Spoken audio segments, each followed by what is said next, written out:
to obtain legal advice regarding a possible contract dispute on a public works project. So we've already done the roll call and everything. So we are now reconvening in our open session. Thank you for coming this evening. Looking at our agenda moving forward, today is March 4th. Next week, on March 11th, the City Council will meet here in the auditorium. We will begin our meeting at 6 p.m. with an information session and public Q&A with Montgomery County Ride-On. As we've been doing for the past year, we've invited different individuals or organizations to come and have an interactive session with the council and members of the public. And next up is Ride-On. So please, we did ask if folks had questions ahead of time to send them to the city clerk or the city manager, and we'll get them to the Ride-On folks. But don't feel like you have to submit questions ahead of time. After our session with Ride-On, then our voting session on Wednesday, March 11th consists of a single reading ordinance awarding a contract for a recreation center community engagement. First reading ordinance authorizing the FY 2020 budget amendment number 3. A resolution providing for appointments to committees. Our work session on March 11th is a presentation of the 2019 Police Department Annual Report and a work session on the library project, continuing with our conversation from last week. On Wednesday, March 18th, don't come here. We will not be here. We will be at the Rec Center on New Hampshire Avenue for our meeting that evening. We have a public hearing on traffic calming on 7600 block of Wildwood Drive and traffic calming on the 7300 block of Wildwood Drive.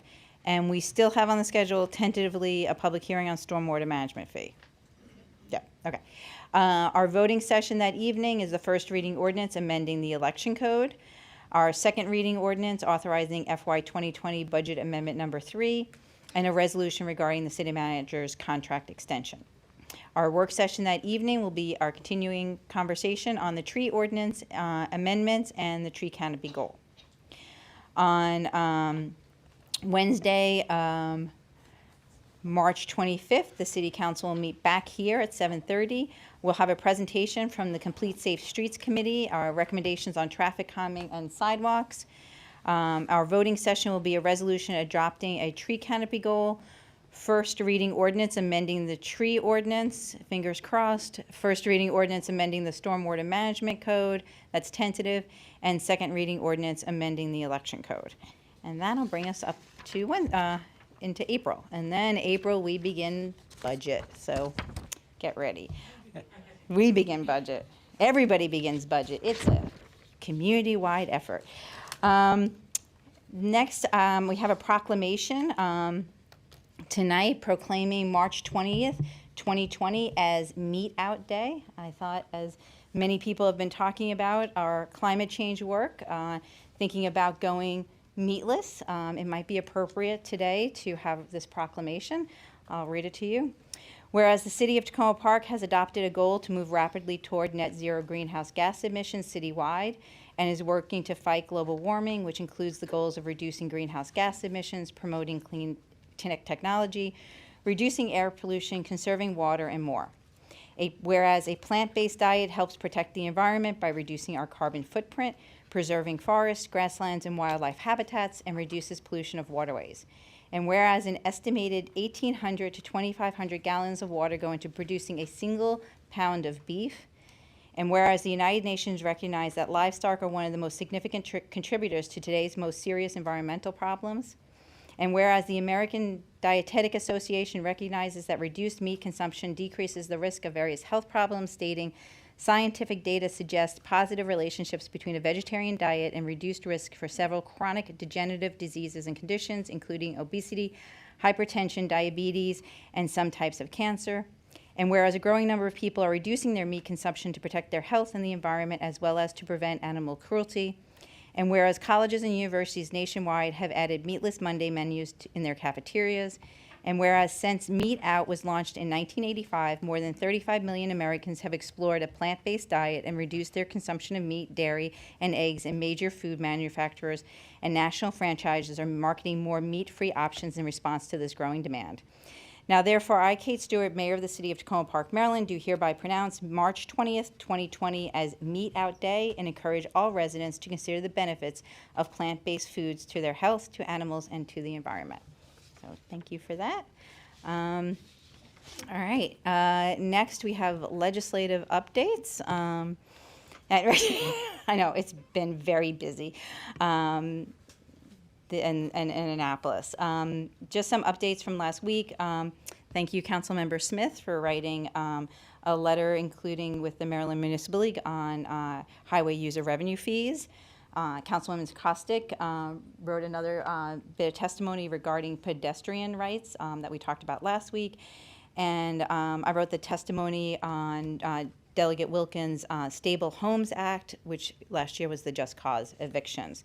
So we will continue to monitor many of the things that are happening in Annapolis, including the just cause eviction bill and community choice energy and many of the other different bills. And crossover's Monday? Or Monday week? Sorry. When's crossover? I don't remember. I don't either. I have to look at the I'm- calendar. I'm getting through Wednesday, March 4th. It's coming up. All right, well, that will now take us, first we'll have public comments on voting items. Our first voting item this evening is a resolution on the 2020 Climate Emergency Response Framework from nuclear-free to fossil fuel-free to build a healthy and livable community for all. If you have a public comment on that, please come to the podium. You have, state your name and where you live, and you have 3 minutes.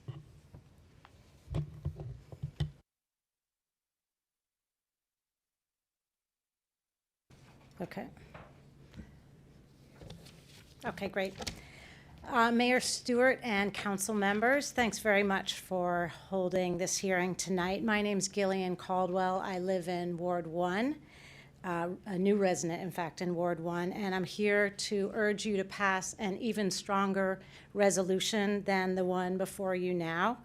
The climate crisis is, as you well know, an emergency of unprecedented scale, and it's one that's transforming the planet before our very eyes as we speak. So I do applaud you for identifying the most ambitious local actions possible. However, as indicated in the petition signed by more than 130 Tacoma Park residents, I didn't have the most recent number, I'm sure we're well beyond that now, 3 key commitments should be added to the City Council's draft. Because it still doesn't go far enough in addressing the crisis. First of all, we've got to commit to establishing a policy and ambitious timetable for achieving energy efficiency in our buildings. Secondly, we have to commit to achieving the objective of net zero carbon emissions by 2035, not just moving towards those objectives.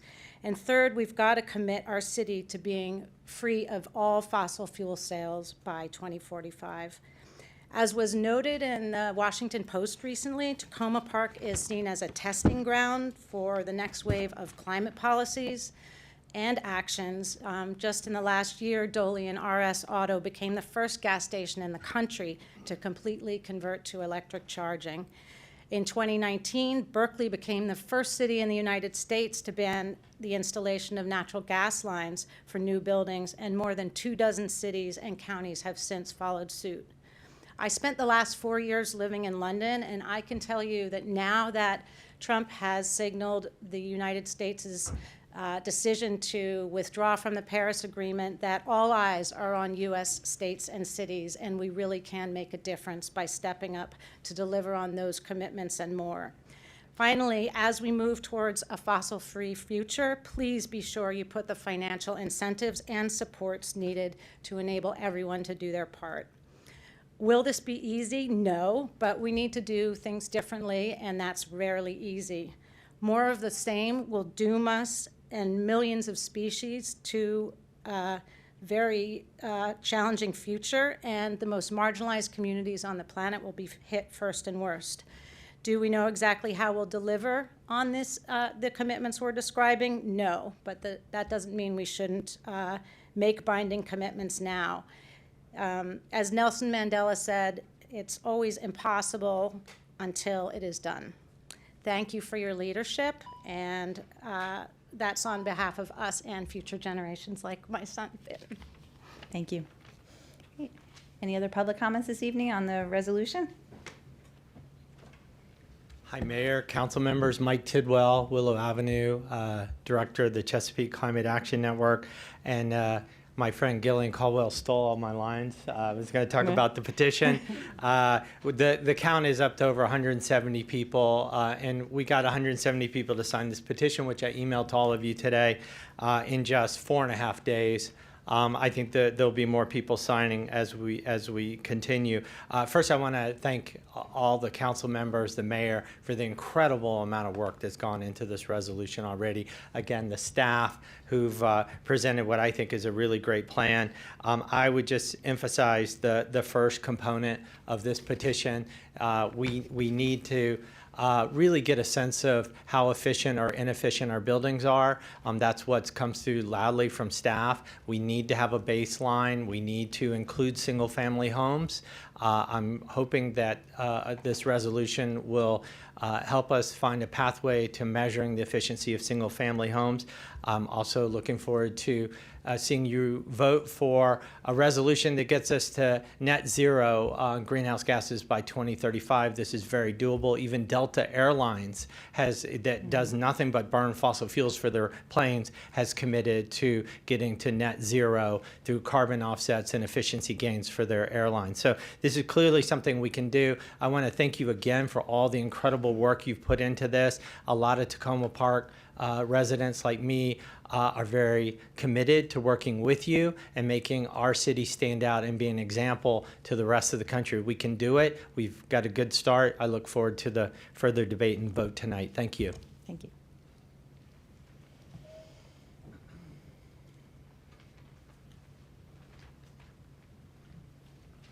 Good evening. My name is Seth Cohen. I work for Rocky Mountain Institute, and I'm also a resident of Tacoma, D.C., just over the borderline. Rocky Mountain Institute is a nonprofit focused on supporting communities through the energy transition for a secure and clean, prosperous future.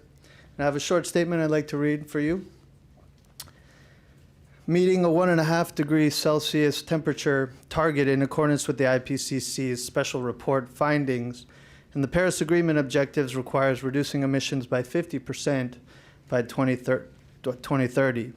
The City of Tacoma Park has recognized this science and the urgency of this need by joining over 1,400 localities in 28 countries in declaring a climate emergency in March 2019.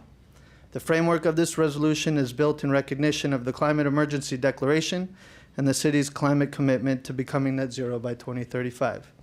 Delaying action by continuing business as usual not only deters progress from meeting these objectives, but also significantly limits the potential gains from transitioning towards a decarbonized economy. The time to act is now.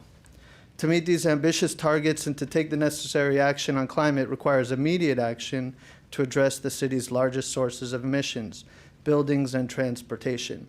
For buildings specifically, Tacoma Park should address the fossil fuels burned in homes and businesses for space and water heating.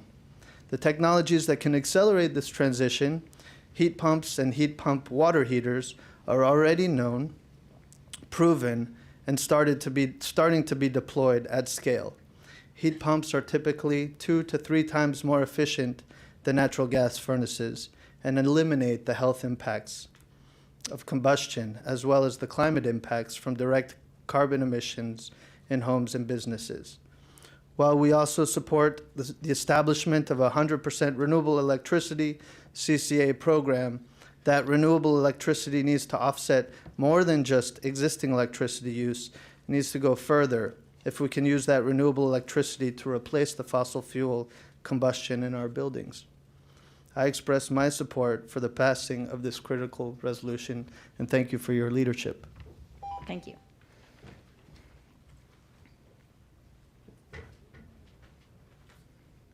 Hi, my name is Janet Lawson.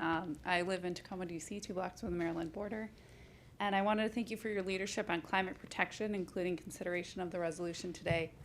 I want to express my support for this important resolution. While this resolution is focused on climate, I want to acknowledge other important impacts that exist with our current use of fossil fuels, including health.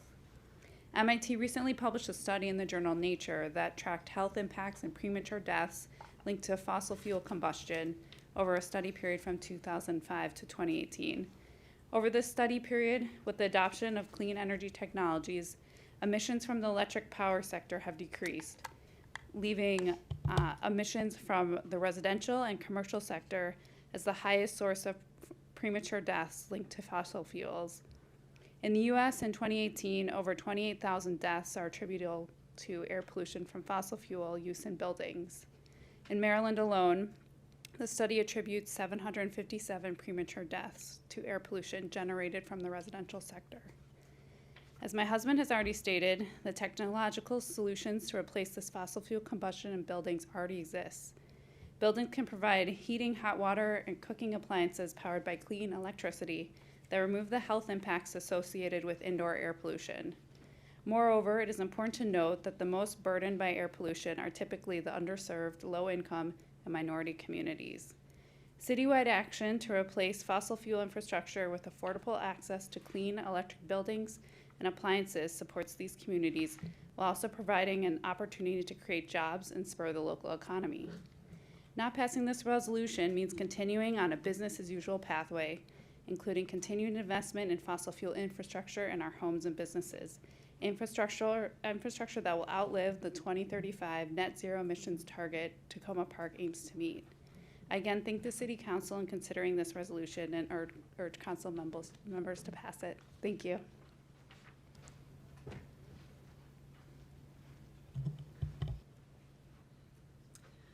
Good evening, Claire Delabar. I'm in Ward 1, 214 Philadelphia Avenue. I support the city's efforts for addressing climate change. I'm currently researching solar installation on my home, and I just wanted to ask that the council consider including in their types of encouragement of different things homeowners can do, of providing at no cost to the city, no risk to the city, some sort of standard letter to Pepco that would support putting a solar system on the homes that actually have sun and no shade, that would actually support an all-electric home in the next few years. Because Pepco apparently will not approve a system with a capacity of more than 125% of the last 12 months' usage. So that was an interesting roadblock that I ran into, and I think it could be something that could be easily solved if the city were to be behind us, and we could go to Pepco and say, look, the city has these goals. We have homeowners that want to do the solar first and then get the electric boiler and the electric heat exchanger for hot water and other appliances in the next couple years. I just ask for your consideration for that and your assistance to help the homeowners implement some of the policies that you're trying to. Thank you very much. Thank you.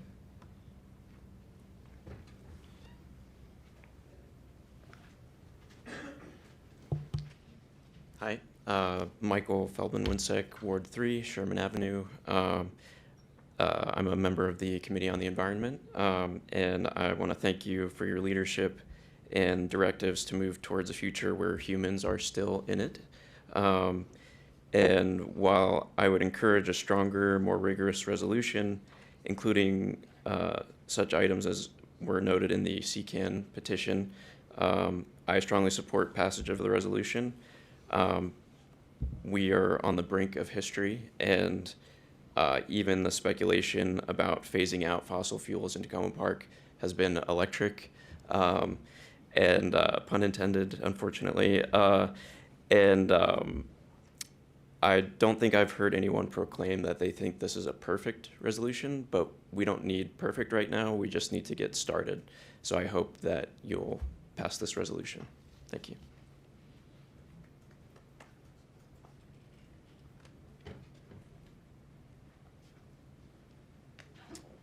Good evening. My name is Drew Kojak. I live on Westmoreland Avenue. I spend most of my time worrying about clean transportation around the world. Delighted with all the positive comments here tonight, and just want to add my voice to supporting the fast passage of this climate resolution. we are out of time.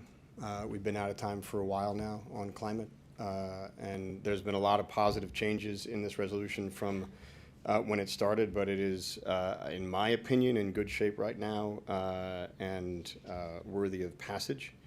I do want to thank the council for taking into consideration lots of the comments that were provided. It's really gratifying as a citizen to be able to have a good dialogue with the leaders of the community and see some of the ideas then encompassed and incorporated into the new provisions. The transportation section in section 2 here on page 5 is particularly improved a great deal since the first draft, so I appreciate all of that.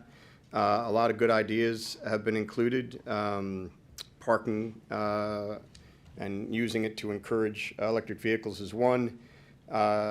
More provisions on community challenges and ride and drives, et cetera. I, for one, typically lean towards sort of very just simple regulatory performance standards. With electric vehicles, though, we are going to see a moment when they are cheaper, faster, better than your internal combustion engine. And even now, under a total cost of ownership analysis, particularly with the federal and state subsidies, you'll find that a lot of electric vehicles are cheaper over the first 5 years compared to an internal combustion engine. So given that, there's a lot that the community can do just to inspire each other to buy electric vehicles, which is clearly one of the critical ways that we need to do to address climate change. 2 quick points. I was troubled by the Washington Post article. I'm sure you were as well. The figure that it's going to cost $25,000 per household in Tacoma based on this resolution, I think was not correct, but certainly worthy of making sure that it's corrected around the community. And then finally, equity is a big deal. And I think we all need to roll up our sleeves and make sure that after we pass this, that the ordinance that come in the future take into account how to make sure that the equity considerations are fully incorporated. Thanks for your time.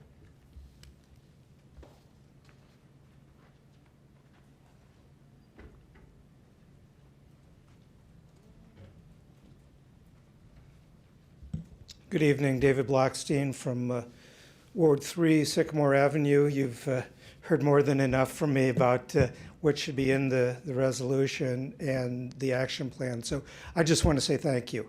First, I want to say thank you to my fellow residents of Tacoma Park and nearby areas for a typically engaged discussion with a lot of good information and good thoughts. But I really especially want to thank all of you, the mayor and the council members, for all of your time and effort and really thinking very seriously. I know I've talked personally with more than half of you for many hours and have emailed others of you and have spent a lot of time with Gina and city staff. And I'm really encouraged by how seriously we're all taking our responsibilities as not only citizens of this community, but citizens of the planet, being in a community that is known for its leadership. And so I'm just really want to thank you, and I'm looking forward to the council passing the resolution, and just reminding you that, as you heard tonight, there are many of us here who are not only cheering you on, but are ready to help you with the next hard work, which is going from the resolution to things that can actually be implemented. So thank you all very much.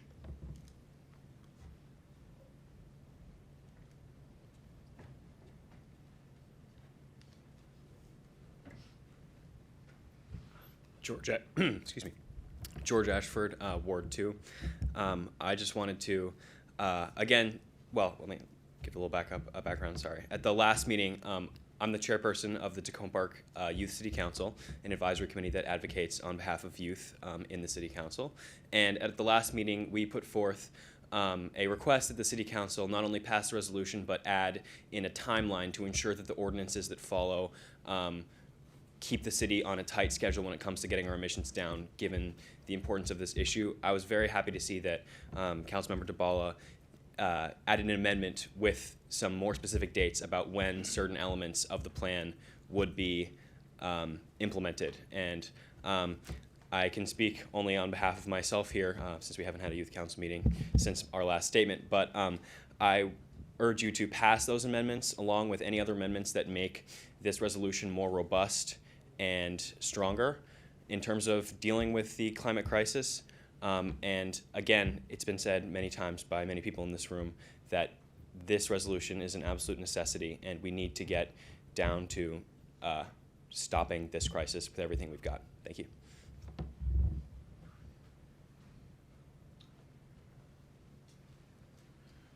Good evening, Council, Mayor. Thank you for being here tonight, and thank you for your hard work. I'm not going to talk about the resolution. It is what it is. What I do want to suggest strongly is that as you move past the passage of the resolution, that we make sure that as we move to the next step, that we take care of our obligations toward social justice for the members of our community who don't live in the biggest houses and may not drive electric cars yet. And I would say that they will provide a critical filter toward what the overall comprehensive plan is that the community and the government wants to do here. So thank you again for everything.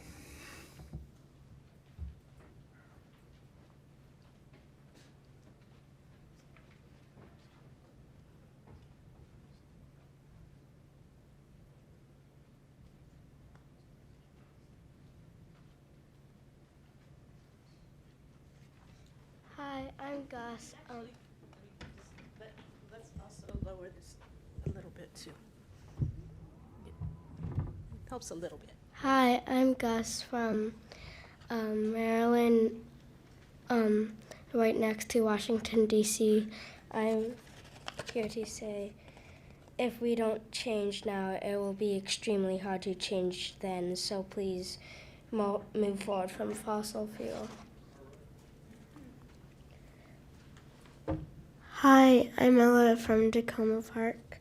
I want to say that we need to act now, because if we don't, there will be no later, and I stand in the support of Tacoma Park's rule.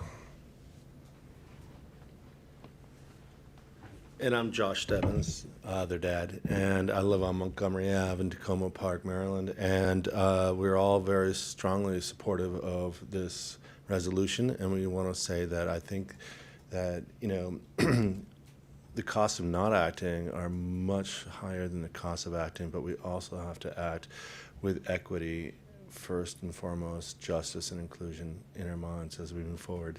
Thank you for taking this action.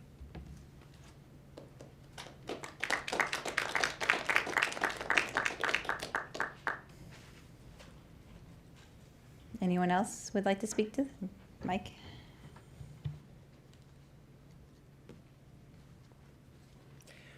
Good evening. I go on the right way.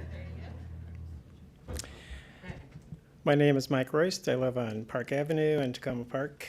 Let me start by saying I strongly support the revised 2020 Climate Change Emergency Response Resolution. I believe the overwhelming majority of Tacoma Park residents who have taken the time to read this revised resolution support it because they understand, as I do, that this resolution will act as a framework for priorities to be considered by this council and future city councils to address and mitigate past and current practices that have led to the situation the world now finds itself in regarding climate change. Throughout this debate on this resolution, I've heard people say the resolution is flawed, the resolution does not address conservation.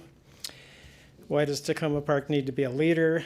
Our city is too small to make a difference. Shouldn't we wait for another larger city or the county or even the state to take the lead? To that, I say, how many times in our lifetime have we individually been part of a group where everyone knew something needed to be done, but no one raised their hand or no one spoke up to make what needed to be done happen. Now is not the time to sit on your hands or be silent.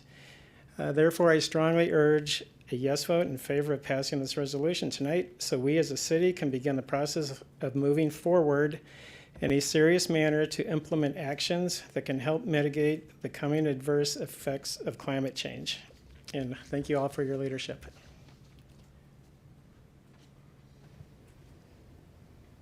Great. Anyone else this evening?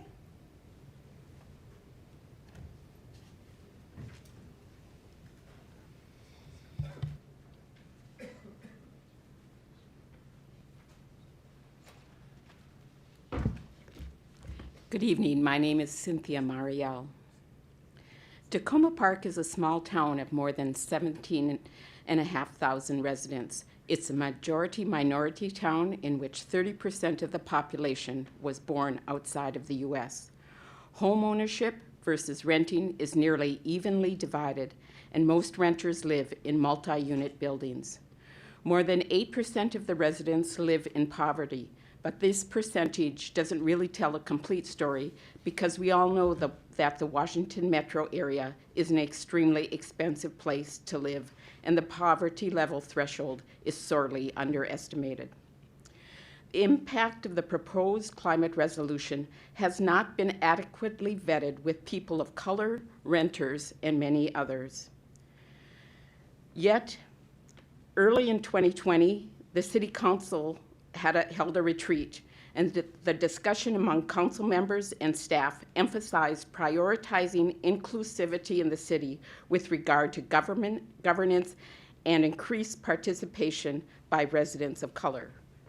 The mayor promotes her commitment to racial equity and identifies as author of an initiative adopted by the city in 2017 to include racial equity as a racial impact statement on every city council agenda item. The city website states that the purpose of the statement was to call attention and to raise the issue of racial equity so the council ensures it is always considered along with other considerations. The racial equity commitment boosted Tacoma Park into a category first among the nation's cities, as well as the mayor's prominence in the National League of Cities. However, months later, the mayor said, "We may have gotten ahead of ourselves." As a result, the racial equity impact statement has been downgraded to racial equity considerations. Why the rush to pass a climate resolution this week? Why not pause and coordinate with the county's climate planning? It's a global climate crisis. At least the city can coordinate with the county in which we dwell. Why not prioritize trees in the proposed resolution? Why not first ensure that the city already is effectively enacting climate measures already in place, such as the tree budget, a revised leaf collection policy, stormwater management, and our proposed development projects? Taking more time doesn't mean the city and its residents do not actively support measures to address climate crisis. Why the rush? Is it because the National League of Cities holds its meeting in Washington, D.C. at the end of this week, and the mayor and the city council wants to parade another first on the national stage? We don't need press. We need a well-thought-out resolution with citizen participation. Thank you. Any other public comments? Thank you. My name is Jennifer Ruark, and I live on Central Avenue. I agree with Cynthia Marielle that we need to consider the impact of our climate policy in the city on low-income people and people of color. The impact on residents of color in this community of this resolution will be zero because this is a resolution. This is a framework for action, after which we can move to debate coordinating with the county, what to do about the tree coverage, and how to address racial equity in every step that we take forward after this. So I urge the City Council to approve it. Thank you. Any other public comments on the resolution?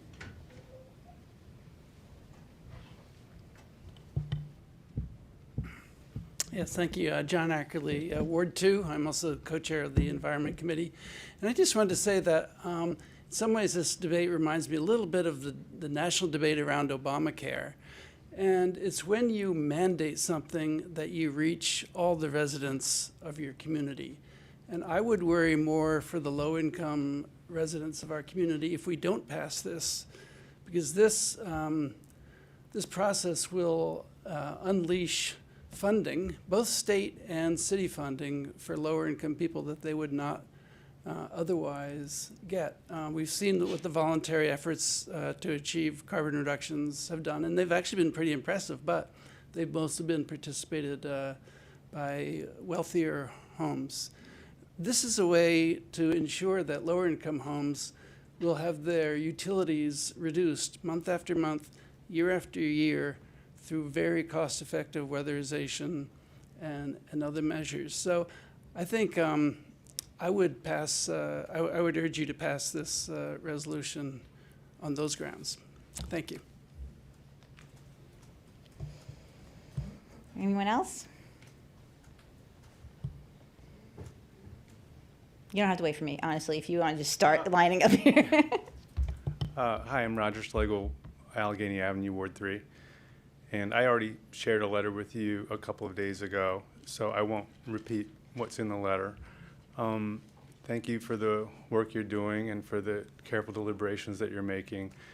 And I know you have important debates to have this evening, so I'll just keep this as brief as possible.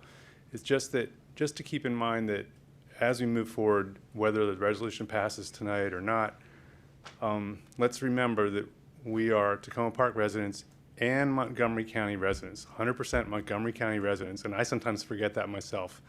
So as we prioritize and plan what happens first and how we do things, let's let the county take the lead where it is appropriate to do so, because we are a part of that. We pay into the county, and that if there are things that should happen on that scale, let's let them happen on that scale.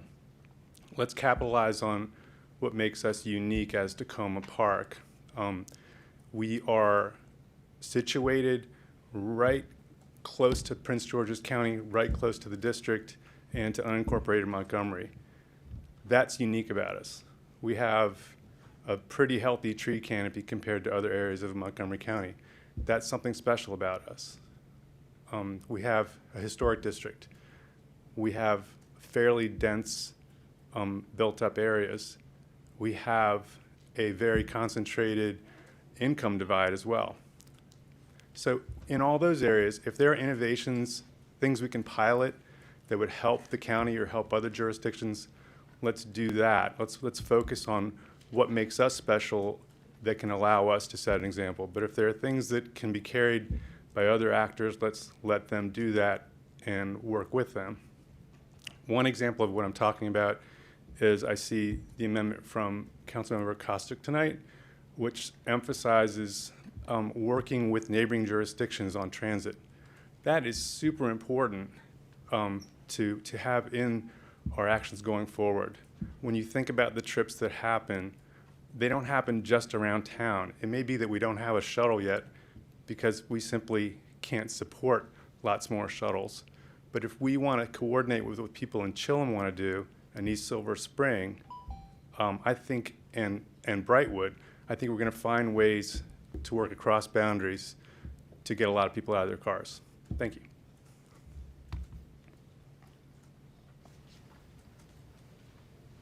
Is that it? Anyone else? All right.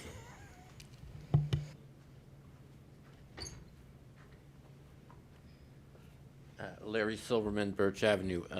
I was unsure whether to speak because I know when people are legislating, there's a question, they want an answer to the question. And I wish I could say I support this or I don't support it. I really don't know. I do think a question that needs answering is, what can a local government do? And I think that's true in many areas, you know. What can you do and what can't you do, and how do you do it? How important is symbolism, and what is the power of an example, and how can that go wrong and how does it go right? And I don't feel like those questions are addressed. I also believe that I think it's very good you're doing this consideration in conjunction with the forestry, the urban forest deliberations. I think that's our most important opportunity to do something about climate change and to protect ourselves.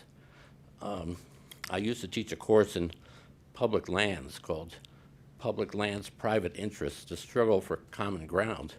And I'd always start out the class by asking the students to name their favorite national park or state park or national forest, and then say why they liked it, then ask the question, who owns it, and who manages it, and what are the principles under which it's managed. And if you go Google any of your favorite parks or forests, you'll see all those questions discussed.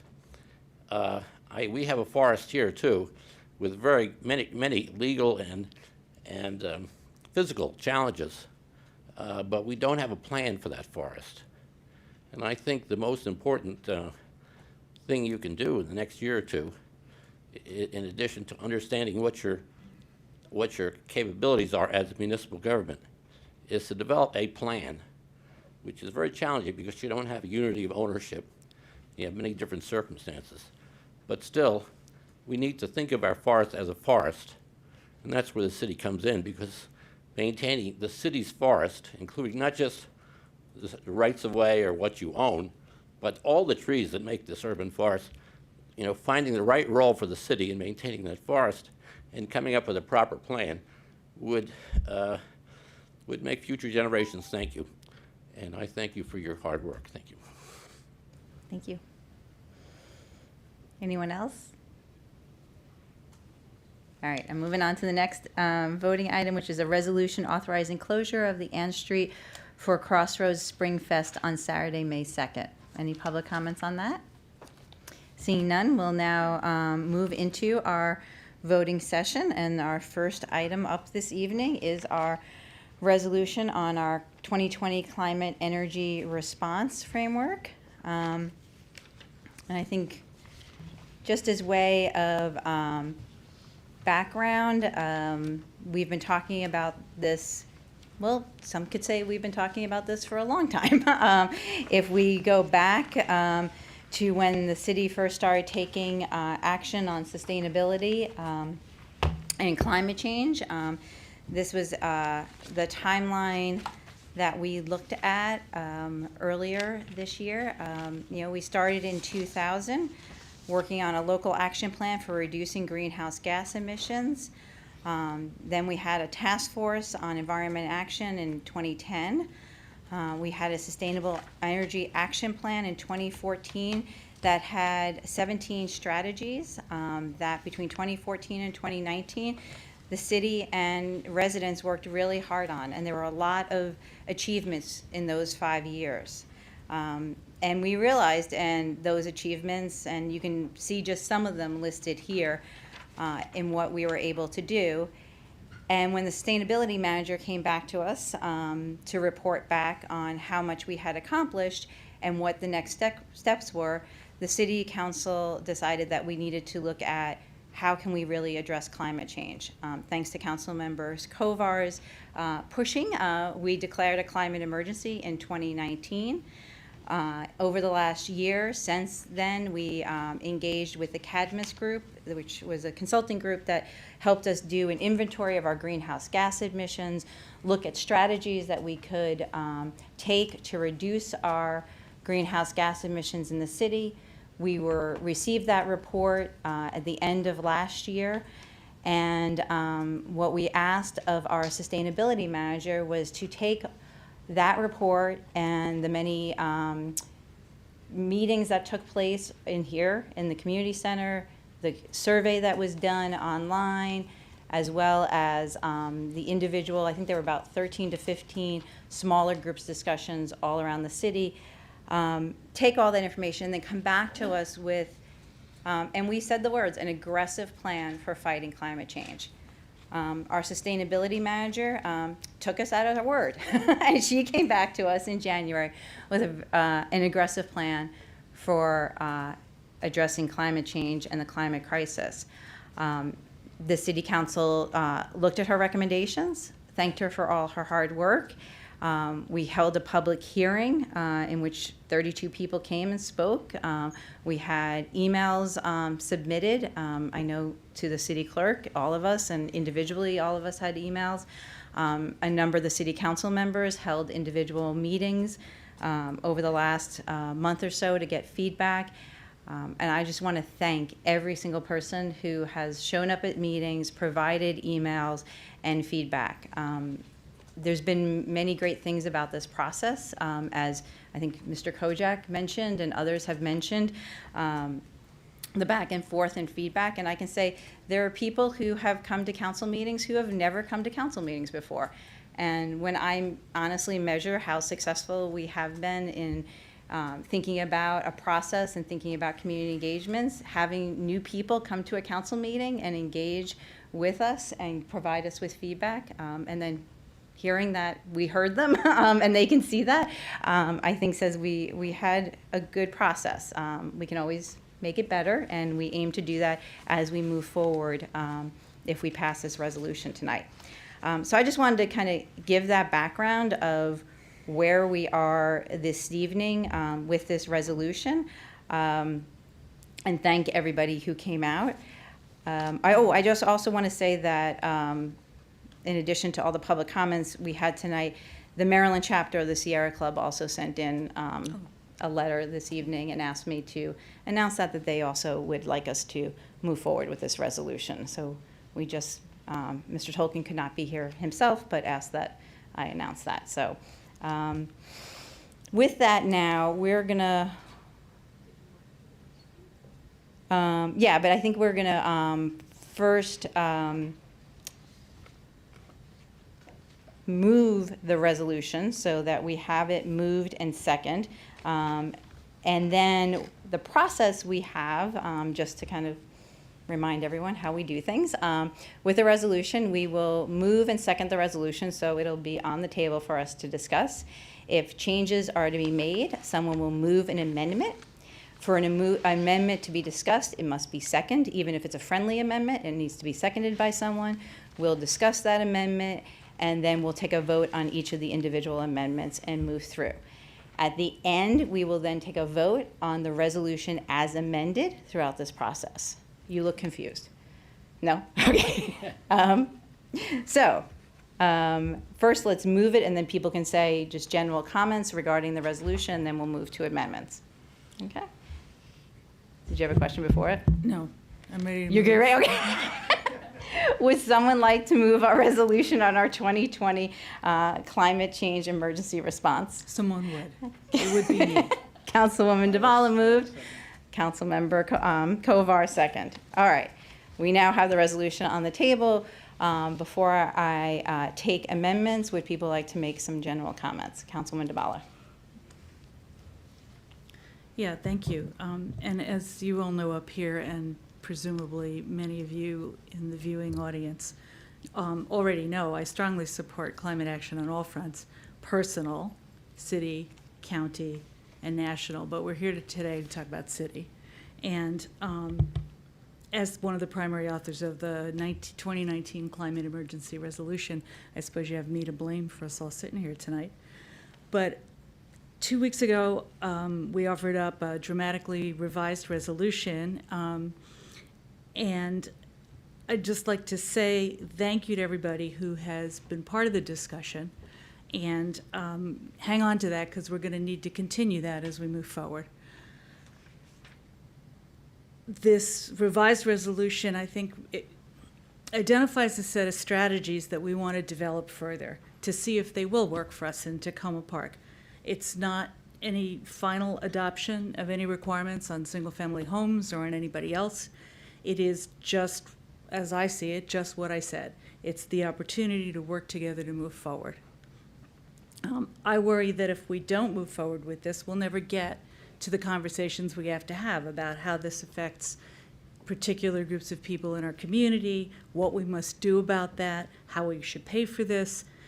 And we need to have those conversations in order to adopt particular ordinances and particular policies. And as I did 2 weeks ago. I'm going to offer tonight a package of amendments. Are we doing them one by one? I kind of lost you. Not right now. Okay, so when we get that far, you'll be hearing my voice a lot on behalf of several of my colleagues, and I thank you to Peter, Casey, and Kate once again. Some of them are word changes and clarifications, and some of them do respond to the request of the many residents who have said they want this to be adopted and to be passed and to be even stronger. I have also heard from residents with a deep concern about how to pay for all this and a deep concern about the potential burden that it would put on them as a single-family homeowner. I would like to point specifically to, I think it's the 6th, resolved, which puts the council on the hook and the staff on the hook for developing the information and for us to consider it. Of course, the estimated emissions impacts and the co-benefits, but also the cost information to the city, to affected residents, to businesses across the range of income levels, and also identifying options for technical and financial incentives and assistance. And I can't speak for the rest of my colleagues, but I really mean both of those. I don't intend to do any of this without considering that. I just want to take a moment and point that out. I also want to point out that the city and the state and the county already have a bunch of programs which are already offered. I think all the council members got this as an email a few days ago. The city has offered grants to residents since 2015 with no matching requirements from the Maryland Energy Administration as the source of the funding, to work on health and safety and energy assistance, energy improvements in homes. And there has been, to date, enough funding each year from MEA to serve every eligible applicant. There's HUD, wrong level of government, Housing and Community Development Funds, Habitat for Humanity funds. There's grants to multifamily buildings for energy efficiency upgrades. There's a package already, and what I hope is that we can make that package stronger so that it's not all on the backs of taxpayers in Tacoma Park. And I'll just pass this around for anybody who wants to see it. So that's a lot about cost. The only thing else I'll say about cost is the costs of doing nothing are pretty huge.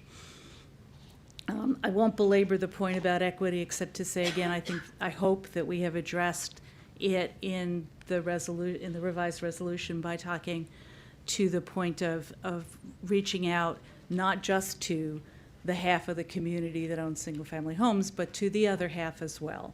And again, something that I feel pretty strongly about: renters, small building owners, commercial businesses, the folks who own the buildings they operate in. Those folks are all part of this too.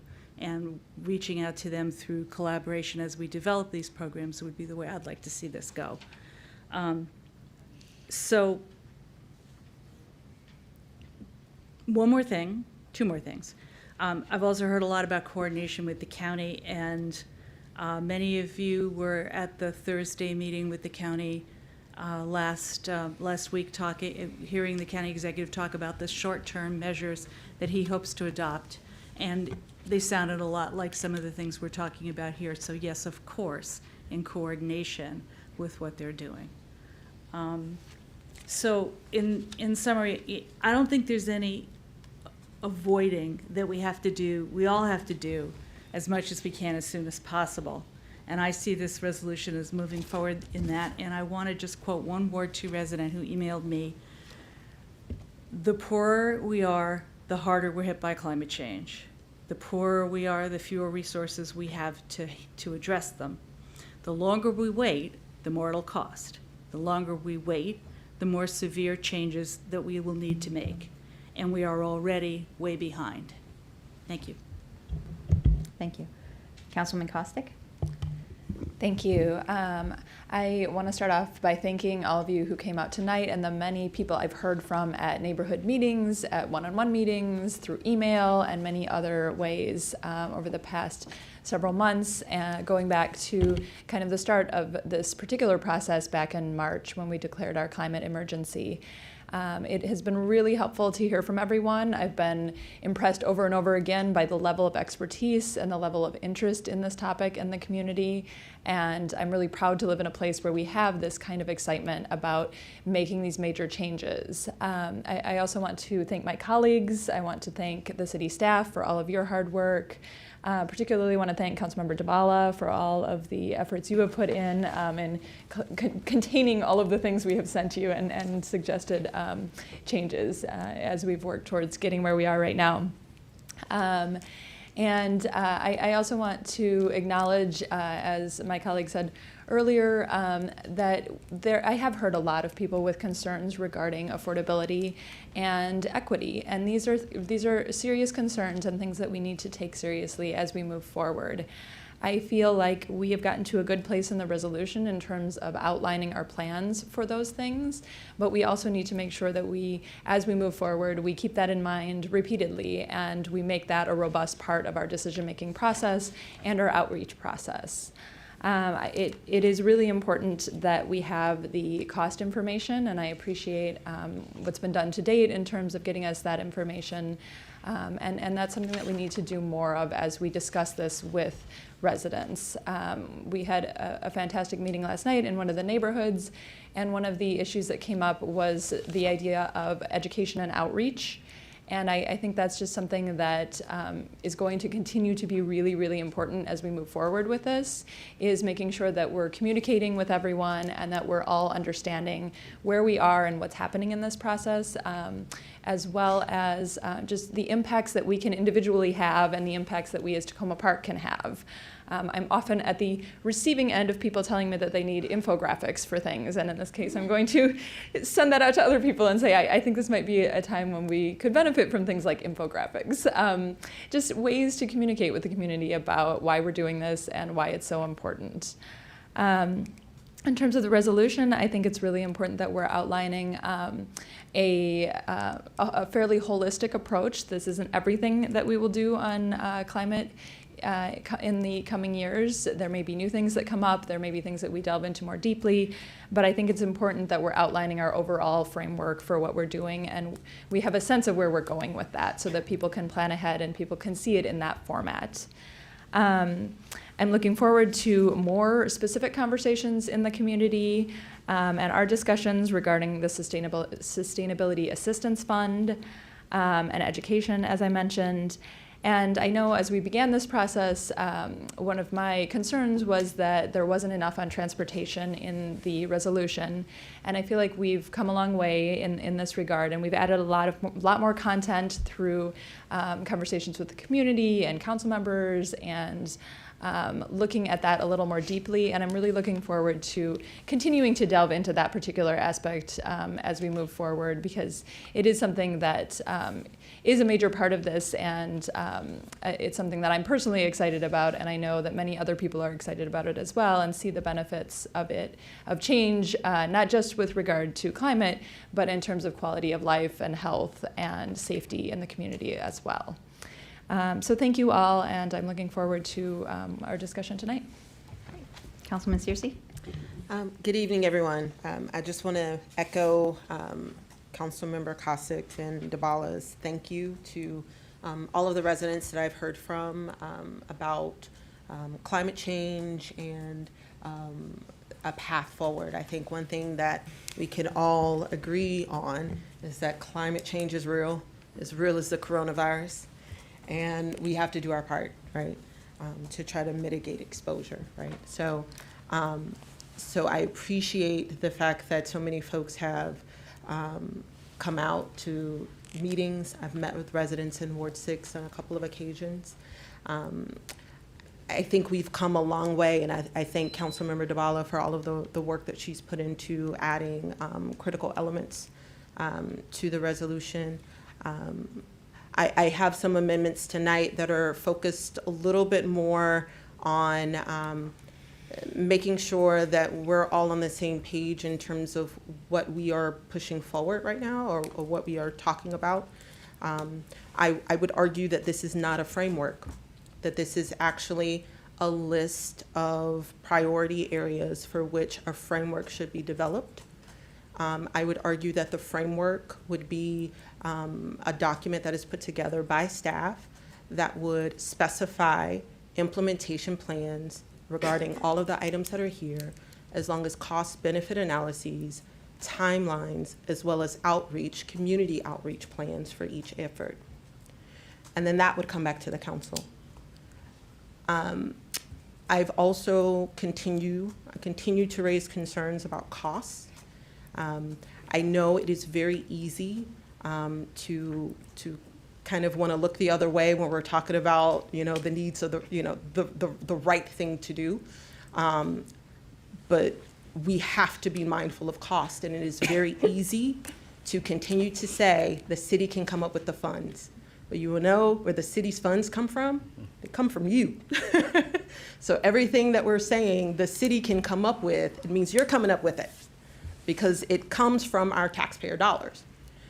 So we need to be mindful of what we're proposing in terms of the effectiveness of it, because just because something is the most aggressive does not make it the most effective, and the overall cost. And then again, it's not to say that climate change is not real. It is not to say that we as a city of 17,000 cannot do something to address climate change, because we can. But it is important that what we do is rooted in reality enough such that we are not creating an enclave of exclusivity because the cost to live here is too great. And the people who we are trying to protect cannot live here anymore because they can't afford it, because the tax rate has gone up to a point where people cannot afford homes here. And that's something that we need to be mindful of. And again, it's not to say that climate change is not real. It is not to say that we should not do our part, but it is important for us to be mindful of all of these different externalities that come into play when we're talking about policy. So I will propose some things tonight that might kind of tighten things up a little bit. And it's not to say that we're not trying to address climate change, particularly buildings, but it is to say that we're trying to prioritize the types of buildings where we can get some substantial impact without subjecting homeowners to what could be potentially astronomical increase in costs. So I look forward to having that conversation and proposing amendments tonight. And again, I continue to look forward to talking to you all about ways that we can, not just the things that are listed here, but other things that we could do as a community to try to address climate change. So thank you. Councilmember Kovar. Thank you. And I might repeat a few of the things that people said before, but I have a few points that I do want to try to make. Number one, thanks to those who came before the council today and who have done so in the past, and who came to my recent meeting in Ward 1 and who have met with me and reached out to me separately and independently. And if people wonder where do things that legislative bodies or elected bodies do come from, one of the answers is that a lot of it comes from the people that we represent. And I'm not sure they're in the room now, but there are several people who met with me separately after the Ward 1 meeting, and then based on my conversations with them, I'm offering amendments about the things that they brought to my attention. So that is the way things happen, and I think this has been a good example of it. And in fact, just the ways in which the resolution has changed over the past several weeks, I think reflects a lot of what we all saw, but a lot of what we heard from people in the community too. And so on that point, I do want to thank especially Cindy and also the mayor, I should say Councilmember DeBala and the mayor, and because Cindy really did a lot to put up with my questions and suggestions, and some of them maybe were better than others, but she worked hard to try to accommodate them, as did the mayor, and I had a good conversation also with several with Councilmember Kostick, and happy to chat with the rest of them as we go forward. But I think it's been a good example of how the legislative process can work. The bill isn't perfect, or the resolution isn't perfect, someone said that who spoke earlier, but I think it gets us started, and what it really does is enable us to go forward with a series of conversations, and in an iterative way where one part builds on the next. And so that's why I think having this structure or framework, if you want to call it that, of all these things that we're thinking about makes sense. But to me, we can't say, here's the cost for all of these things, including something we're not even sure we're going to do 10 years from now, and it may be completely different at that time based on changes in technology or what's happening politically at other levels than ours, or what is happening with the climate itself. So to me, to say we need to figure out all the costs of everything over the next 15 years before we even pass this would actually mean we would never be able to do it at all. What we're doing instead is saying, here is a menu of things that we think we would like to work on over the next 15 years. Let's see if we can agree on that, and then we'll get started looking into the cost, the impact, certainly taking into account, which many people mentioned tonight, racial equity and the social justice component of it. But this enables us to get started and to build that in an iterative way. So I think that really makes sense and is a logical way to proceed. Several people mentioned what's happening at other levels of government, and Mr. Silverman asked specifically, what can a local government do? We don't know for sure, because we're seeing what the county is maybe doing in real time. And I think what will probably end up happening is that when we start looking into some of these things in more detail, again, they're on our list of things we want to look into, we may find out, here's a good one for us to do, here's one that it makes more sense to collaborate with the county on, here's a third one that, well, we got to wait for our next president, and we'll go in that way. And I think we've all worked to include in the resolution in a number of spots references to lobbying or otherwise working with appropriate levels of government, and even COG, the Council of Governments, that many of us are part of. So I think that works well. And just a couple other points, because I know that the mayor wants to get started with the amendments. How the interconnectedness with other things that we're working on. And so we have in here interconnectedness to the tree work that we're already doing. We're working on trying to develop the same kind of policy that Mr. Silverman, again, not to single him out, talked about. So we mentioned that. We refer to our work on the housing strategic plan because that fits in with this. We refer to our work on the open space plan, management plan. We talk about even parking management. So all those things are happening. We're working on them. We don't need to figure out every one of those things and wait until we've got all that and then tuck it into this. This is a framework for work on these points, and it will link up with and be interconnected with all those other things. So I think that's an important part to emphasize. And the only other thing I wanted to say is at the Ward 1 meeting, and I've been struck by this in all the conversations that I've had, and we've talked about it a little bit among ourselves, the level of expertise within the community is unbelievable. And just at that Ward 1 meeting that was in the hydrangea room, and it was a little overfilled for hydrangea because that was all that was available, but I kind of felt like the people in there could have solved half of what was going on with climate change. And so we talked a little bit about this, and I think we decided this resolution isn't the right spot for it, but I'm going to urge that soon after we consider having a technical advisory committee, maybe not like an appointed one that we appoint and have to go through all of that and have them meet monthly and have them have to vote every time they approve everything, but just a group of people that our staff could consult on an ongoing ad hoc basis about aspects of this, because I think, to me, bringing in that expertise would be a really great way to go. Given that it would be an advisory committee that maybe the staff would establish, I don't think we create it here in this resolution, but I'm going to suggest to my colleagues we find a way to make that happen soon after this, too. Thank you. Councilmember Siemens. Thank you, Mayor. And thank you to my colleagues for saying it all. I'm not going to spend a lot of time, with all the thank yous. I just referenced the previous comments, and I also like to specifically thank Councilmember Kostick for kind of concise summary of basically my feelings also on the fact that this is a framework. You know, when this first started, I was supportive of it, and then we got the draft resolution, and I kind of panicked. I looked at it and said, what are we committing to? There's a lot of stuff here that we don't know how much it's going to cost, but it's obviously going to cost a lot in not just tax money, but also mandates. But then, as I talked that over with the mayor and my colleagues, I realized that no, we are talking about a framework. This this is kind of a work plan for the next several years of work that we anticipate having to discuss and work on, and a plan that tells staff something about what our thoughts are and the direction that we're headed, so that they know what kind of information needs we're going to have in the future as we discuss each of these items in more detail. I would like to thank Councilmember Searcy for her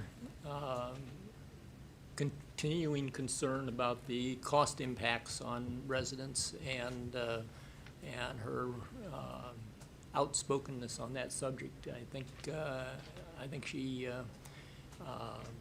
will be a good advocate for everybody in the city on that point.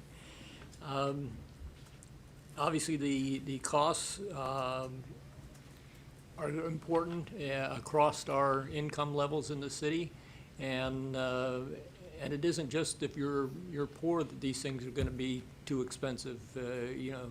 Wealthy homeowners may find that some of the ideas in here that the cost is threatening.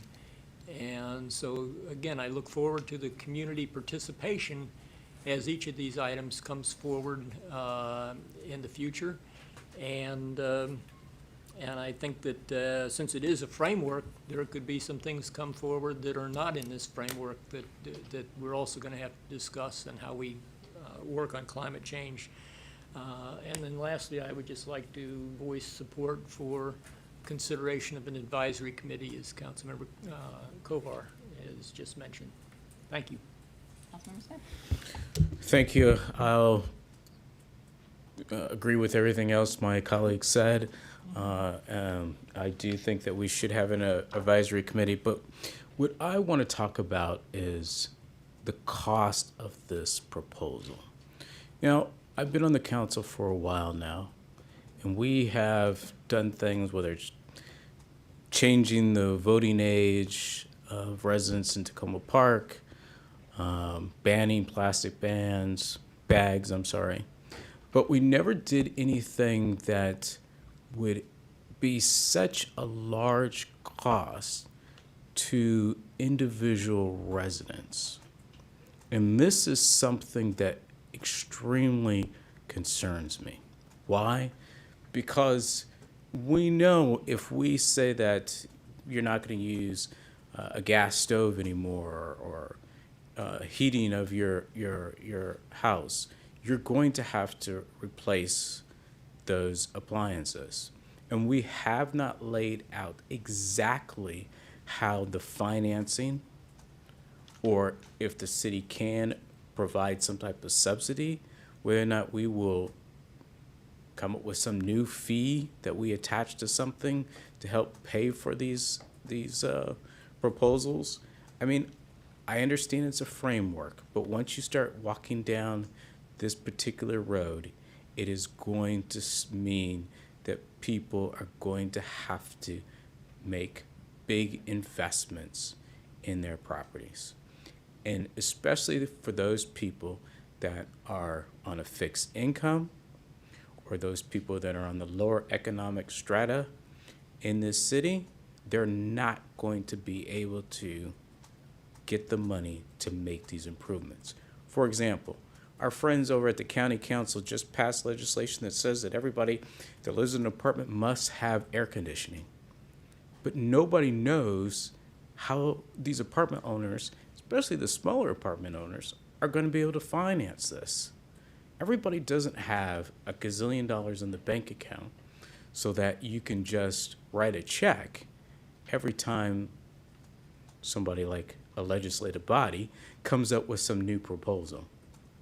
So I urge my colleagues that when we move forward with this, that we make sure that we outline exactly how people, residents in this city, can receive financing, subsidies, not just something that's on a list that people have used in the past, because us taking this action may have ramifications in the market overall. So we need to make sure that there are actual levers available, not theoretical. We need to test it. We need to make sure that it works, that the average resident can get, whether we come up and find out if the average cost is $25,000, that you do not have to jump through 20 hoops to get $25,000. It should be a one-page application, and it should not require a lot of work on residents to make these improvements if we go down this road. And I would also like to see some type of stakeholder meeting with the owners of the apartment buildings, whether it's the large apartment buildings or the garden-style apartment buildings, because this is going to be a burden that is going to be placed on tenants if these landlords have to make these improvements. Thank you very much. Great.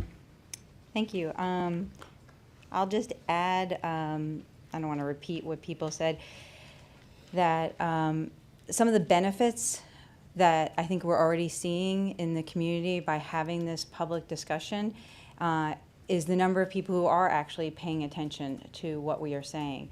I know myself, and I've talked to the city manager about this, the number of people who have reached out to us to, as Mr. Schlegel said, think about how to do a pilot or thinking about different opportunities for the city because we are having these public conversations have really gone up over the last couple of weeks.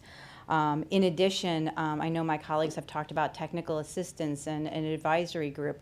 I can tell you the number of emails that I have received and outreach from people across the country who have expertise in this area, who want to connect with us, who are interested in working with the city, who's looking at these types of initiatives.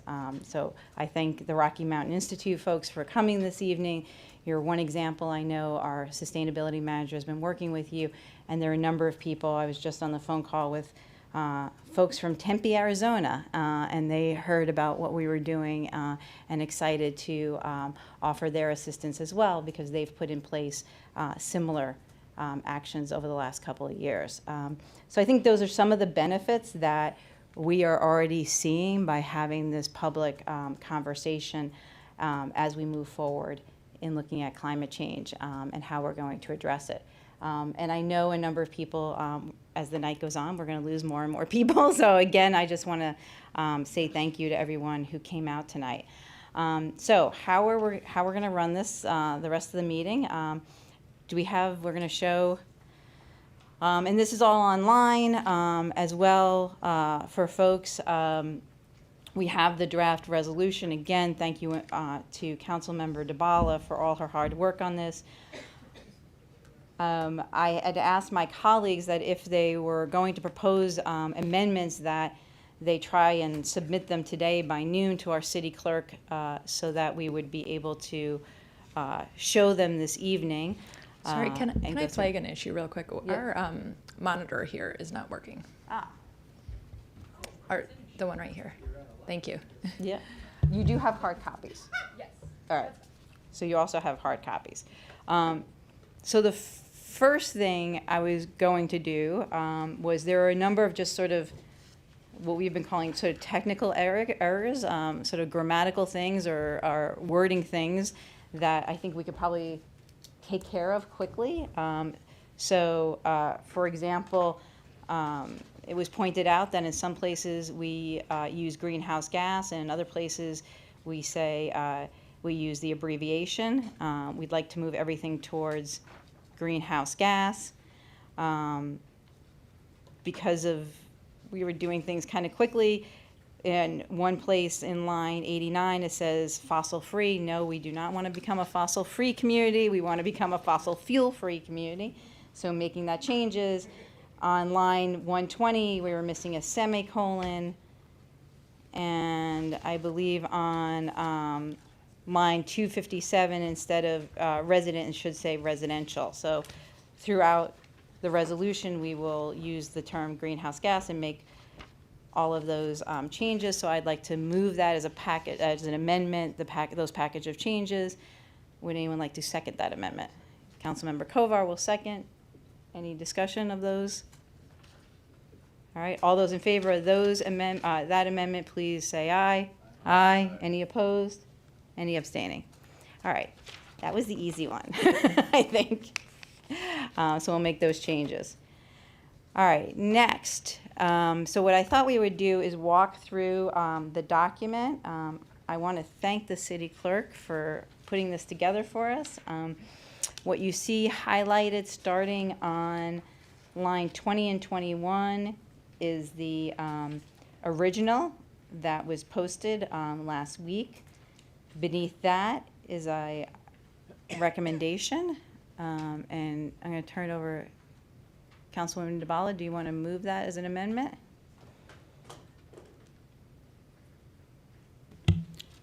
So moved. Do I explain it, or do I? You can wait? if you want to, yeah. Yeah, so this is just making consistency, we discussed this a couple of weeks ago, what we had in the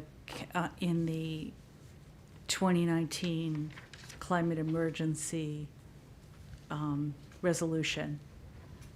So it said moving rapidly toward net zero greenhouse gas emissions by 2035. So just getting the tenses straight.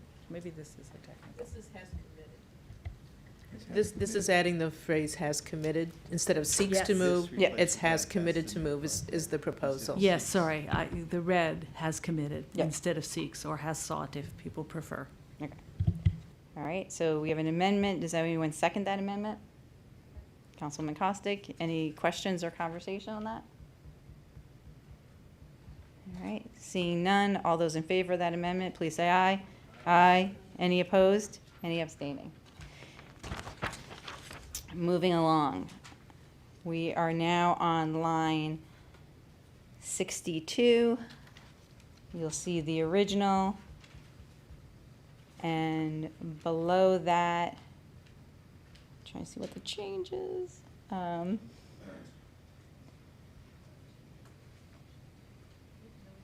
think. That is the phrase, and recommended, I think, are the two, right? Yeah, so you go ahead. It recommended isn't in there. It should be. I apologize to those who are looking at the screen, but I think this one, it might not have been grabbed. So what I believe what the proposal is to say, whereas city staff have prepared a proposed framework of recommended priority strategies. And then a little bit further along, where it says, along with a supplemental detailed matrix for each potential strategy that was originally proposed. So this is really just a statement of fact, which most of the whereas clauses are, and just explaining that original staff proposal, they were recommendations, they weren't requirements. Okay, so it's simply adding, it's a framework of recommended priority strategies. And also then where it says, for each potential strategy that was originally proposed. Okay. That's so- really just to make it easier to read and understand. But I Okay. think the recommended is the key part. Okay. Yep. All right, so are you moving that, Councilmember Cole? I'll move that, sure. All right, do I have a second? Sure. Councilwoman DeBala, any questions on that? All right, all of those in favor, please say aye. Aye. Any opposed? Any abstaining? All right, moving along. Now we get to the tough part, the resolve clauses. So we have in the first resolve clause, the first, starting on line 95, was the original. I think Councilwoman Searcy suggested some changes. Would you like to speak to those? Put on your mic, please. Oh, I got your mouth. I'm just trying to make sure I'm looking at the right thing. There's two. Okay. So the original stated that we were adopting a climate action framework of priority strategies and potential policy changes for consideration. I revised that to say the city of Tacoma Park will continue to move aggressively towards zero greenhouse gas emissions by 2035 as our resources and authorities allow, by developing implementation options for council consideration for priority strategies identified in this resolution, including policy changes for consideration in the areas of buildings, blah, blah, blah, blah, blah, blah, blah. So basically, adopting a climate action framework for developing implementation options for council consideration. of the priority strategies identified in this resolution. That's the amendment. Do I have a second? Can you just explain what the difference is? Because Yeah. I'm kind of still reading it, and I just want to make sure I Yeah, understand sure. what you're proposing. Sorry So, about that. Typically, a framework clearly links a goal to implementation strategies, to approaches, which would include timelines and money and all of that stuff. We have not done that. We have not really even overlapped how these strategies kind of commingle with one another. So typically what would happen is your legislative body would say, do X, and then the staff would develop the framework for how X will be done. And so what we're saying here is that this is the framework, but some of the key pieces that would be a part of a framework aren't here. So if folks are just really adamant about calling it a framework, you can, but that's not what this is. This is a list of our priority policies that we want staff to go forward with developing a framework for implementation. All right. I'll second it. Okay. Any discussion?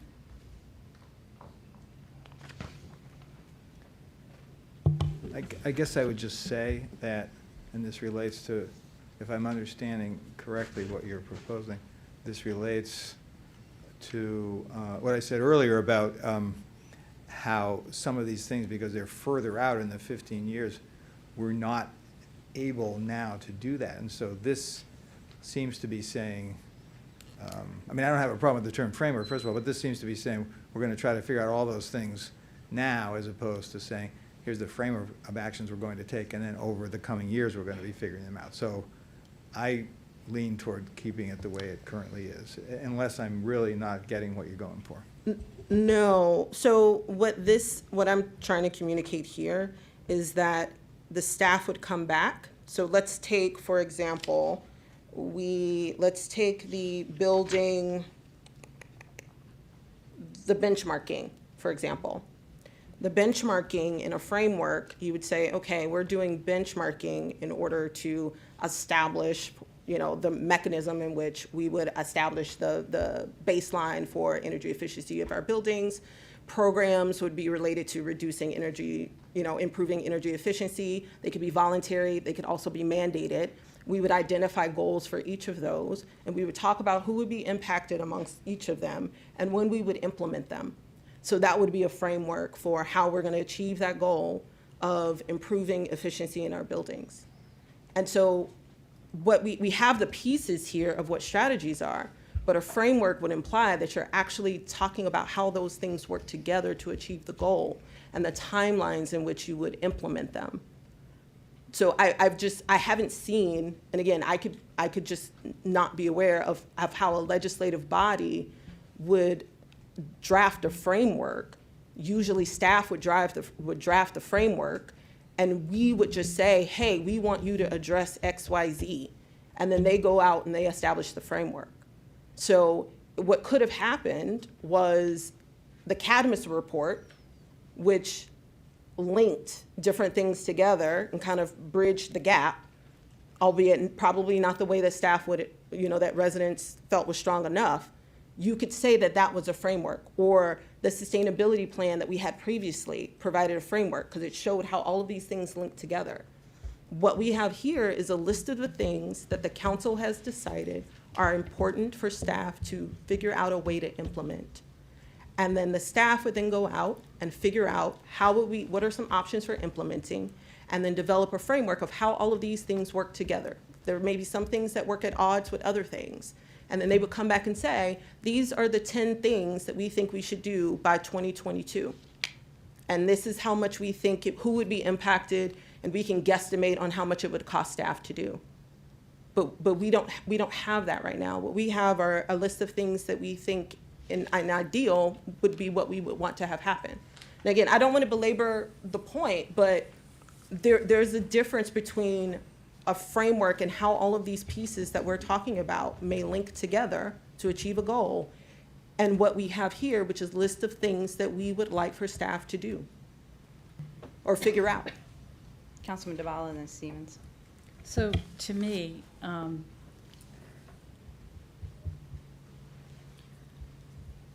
if we go back to the whereas and we talk about the proposed framework that the city staff gave us in the first place, and if what we need is, and I think we do need to adjust that and adjust the matrix, which gives a lot of these implementation and timeline and cost information, adjust that to sync with the list in here, because there are some differences.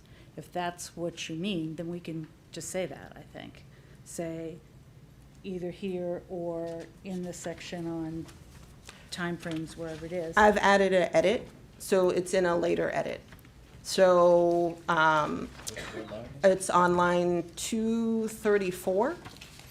So the staff will prepare a climate action framework, which includes implementation options for priority strategies for council consideration by September. And then the framework would identify implementation options, timelines, cost-benefit analysis, and community outreach plans. I would be fine with saying here, we're adopting a list of priority strategies and we're asking the current existing framework and matrix to be adjusted. I just want to be clear, we have an amendment on the. Yes. Just so we don't get confused. Okay. All I right, want to amend that. right. Councilmember Siemens. Yeah, I just I appreciate Councilmember Searcy's bringing this forward.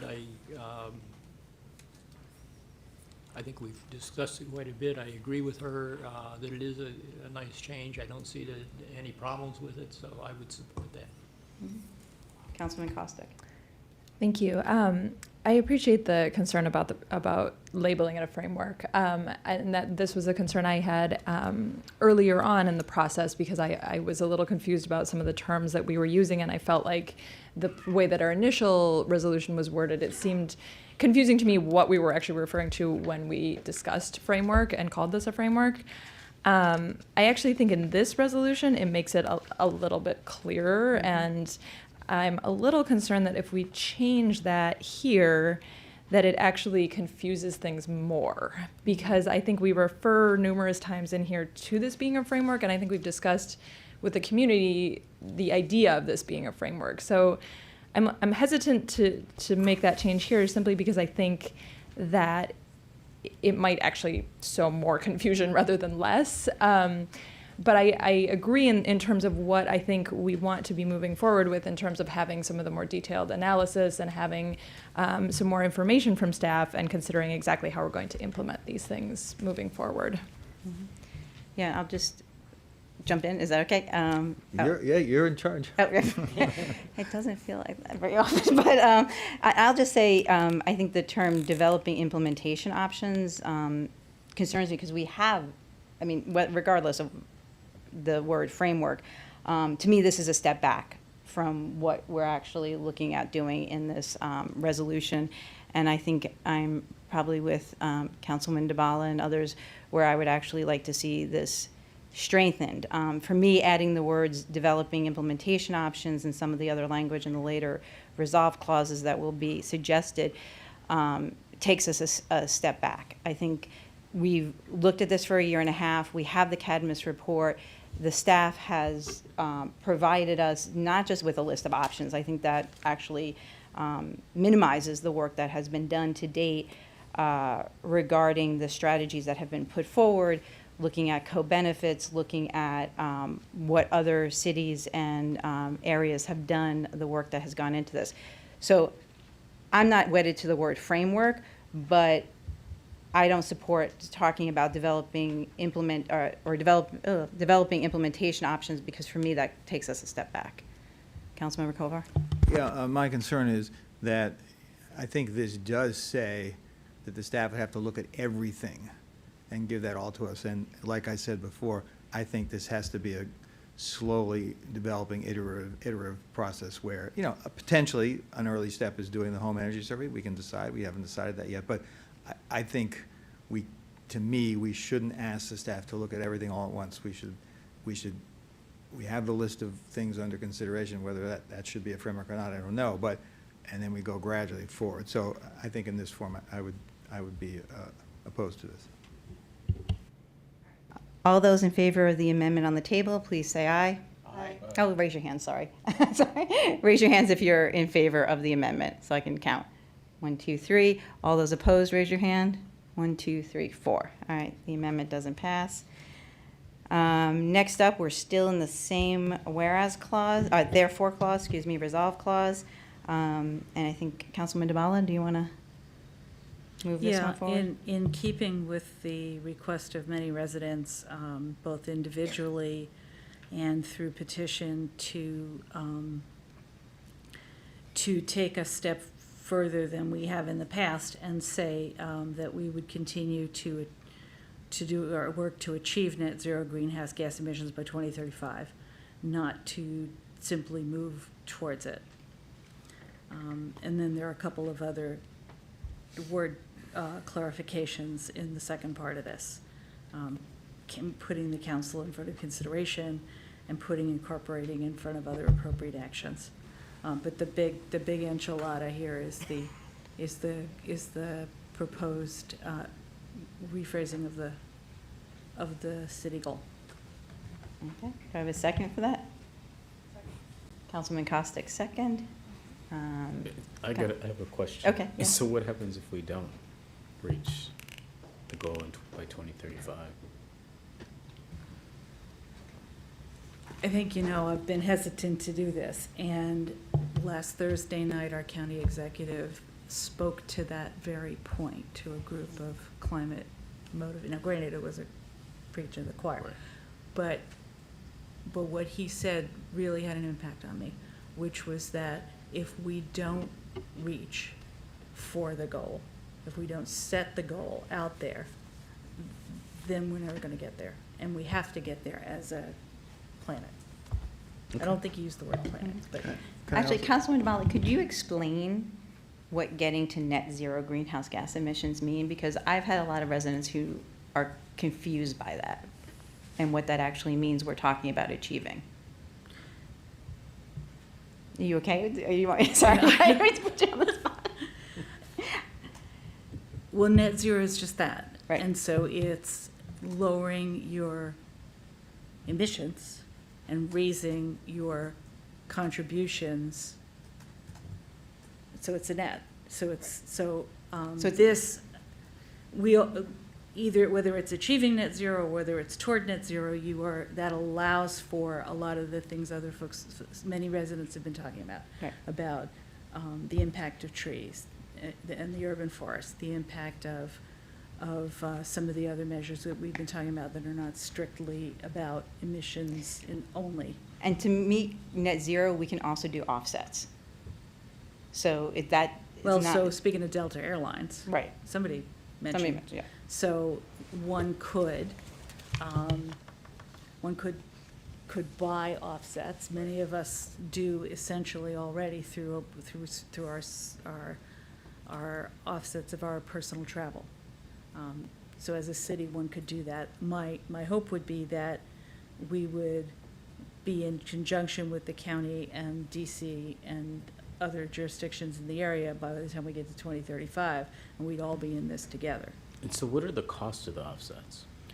That would be the top end estimate, and, yeah, no, it was But I something think it else. depends on what else we're doing. That would only be if we're not doing other things. And I think Anything. as Councilmember Kovar has said, as we move through this, depending on different benchmarks and activities we put in place, I think that's part of the cost analysis that we're asking staff to do. Can I make an observation? So Councilmember DeBala called it the big enchilada, and there are two other, pico de gallo that I have a problem with. But I agree with you on the big enchilada. I just want to observe for everybody, it says to move aggressively to achieve that as our resources and authorities allow. If our resources, for whatever reason, which is our financial resources and maybe our staff resources, don't allow it, or our city attorney is sitting over there, or it's illegal for us to do some of these things, then we don't do them. It says it right there. It doesn't say, that's the answer, as our resources and authorities allow. If we can't afford doing, pushing it over the 10-yard line or whatever, sports metaphor you want to use. This doesn't make us do it. This specifically says if we can't afford it, we don't have to do it. Now, I think it's good to have the commitment to try to get there, but it's done in a way that is, to me, a recognition of what limitations we face. So that's what I would think. Now, just one other point I would make. I'm not sure what is meant by incorporating other appropriate actions. To me, we should just say we have these 4 and anything else that comes along. Because by incorporating it, it seems like those are second-tier things, and we may find other important things we want to include right in with those. So that's the one thing I would suggest would be not including the by incorporating. But I'm open to hearing where that came from.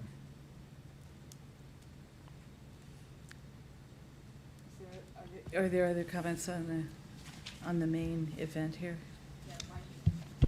Councilmember Kovar's question. I'm and open to another word. And you can amend an amendment once. So if you would like to propose an amendment to the amendment by taking out by incorporating, we can do that. Councilmember Kovar, would you? I believe Or I'm being passed a no, but it may have been, but okay. I would say, I would prefer just not to have the words by and All incorporating. right, so you're asking, Yeah. do somebody second the amendment to the amendment and take out by incorporating? Am I allowed to do that? I'll second it just because I'm curious to hear more about Okay. what it means. So Councilwoman Costas seconds it, and so now the conversation is solely focused on the phrase including or not including by incorporating. Councilman Deval, do you want to talk about why it's included here? It was a word choice to tie it together with the rest of it, and I don't feel that it's important to keep it in there. Okay, all those in favor of the amendment to amend the amendment, say aye. Thank you. Aye. Any opposed? All right, so now go back to the original amendment, which is to include to achieve net zero and include the word for council consideration. Any other discussion of this? All right, seeing none. All those in favor of this change, please raise your hand. Oh, it's everybody. Okay, that was easy. 7. All right, so this change is made. All right. Moving down. All right, this is going to be fun. Mayor, could I just ask a question? It's not an amendment, but it's just a question. Maybe people up here or the staff could just answer. So in the resolve clause, I might not have the line numbers don't match up. Can we go down just a little bit? I'm sorry. The other way. I'm sorry. Down, up? Yeah. So, okay, yeah. A little more, sorry. This is the first one. The second resolve clause, that's what I wanted to get to. The second resolve clause. That's the one we Yeah. were just doing. Okay, sorry. That's the one we were just on. Oh, the one that's on line 114, right. So it says, be it further resolved, the city of Tacoma Park calls on, will continue to advocate for more aggressive actions, et cetera, and will pursue specific legislation to advance these goals. That's line 116. So some people that I met with said, well, it's important to not just focus on the legislation, but the regulations to implement that. My view is that the regulation would flow automatically from that. I would just like, if people think that's right, then we don't have to discuss anything further. By talking about legislation, the regulations go along with that, would you say? Well, that would be my interpretation of Yeah. that. Okay, good. Yeah, I think if Community Choice Energy passes, we would be paying Yeah. real close attention to those regulations and Alright. how they were developed by the Very good. Public Thank you. Service Commission. Thank you. Okay. Hey, I just have a quick technical note. Since we adopted the second, actually, I think it would have been anyway, the one we were just talking about, we need to change from now, therefore be it resolved that. It should just be it further resolved that. There are just multiple now, therefore be it resolved that. Yes, thank Here. you. This should just be, The first one should be, but then the rest of them should just be Oh, I it s- further resolved that. I think it's correct. Oh. Because we have two of them in a row. They were the now. duplicates of the, Well, they were two versions of But the. no, but we have the one starting at line 95 and we have one starting at 105, 108. Yeah. Oh, sorry. These are all, these three are all the This was same. mine, and These are all three the same, these Oh, are I all see. the three Okay. same things. I got it. Cool. Thanks. Sorry, it's the way that we portrayed this. No, that's helpful. Thank you. That makes sense. All right. Now, we're on, what is the, The original is on 131, the Right. two different options, one starts on 137 and one on 143. okay. I'm sorry, I have one other question, a clarification question. It's on the resolve clause, it has A through J in it, all the different factors. We're that not we there have yet. to- I thought We're not there yet. Ah, okay. We are Sorry. on, Sorry. we're on the resolve clause that says the city will develop mechanisms to establish a sustainability assistance fund. The original had in FY 2021, which would be this budget. And it says to start creating a source of funding for programs to provide for da.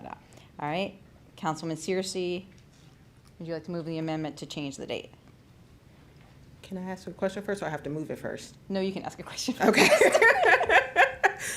So I have a question for the city manager. Yes.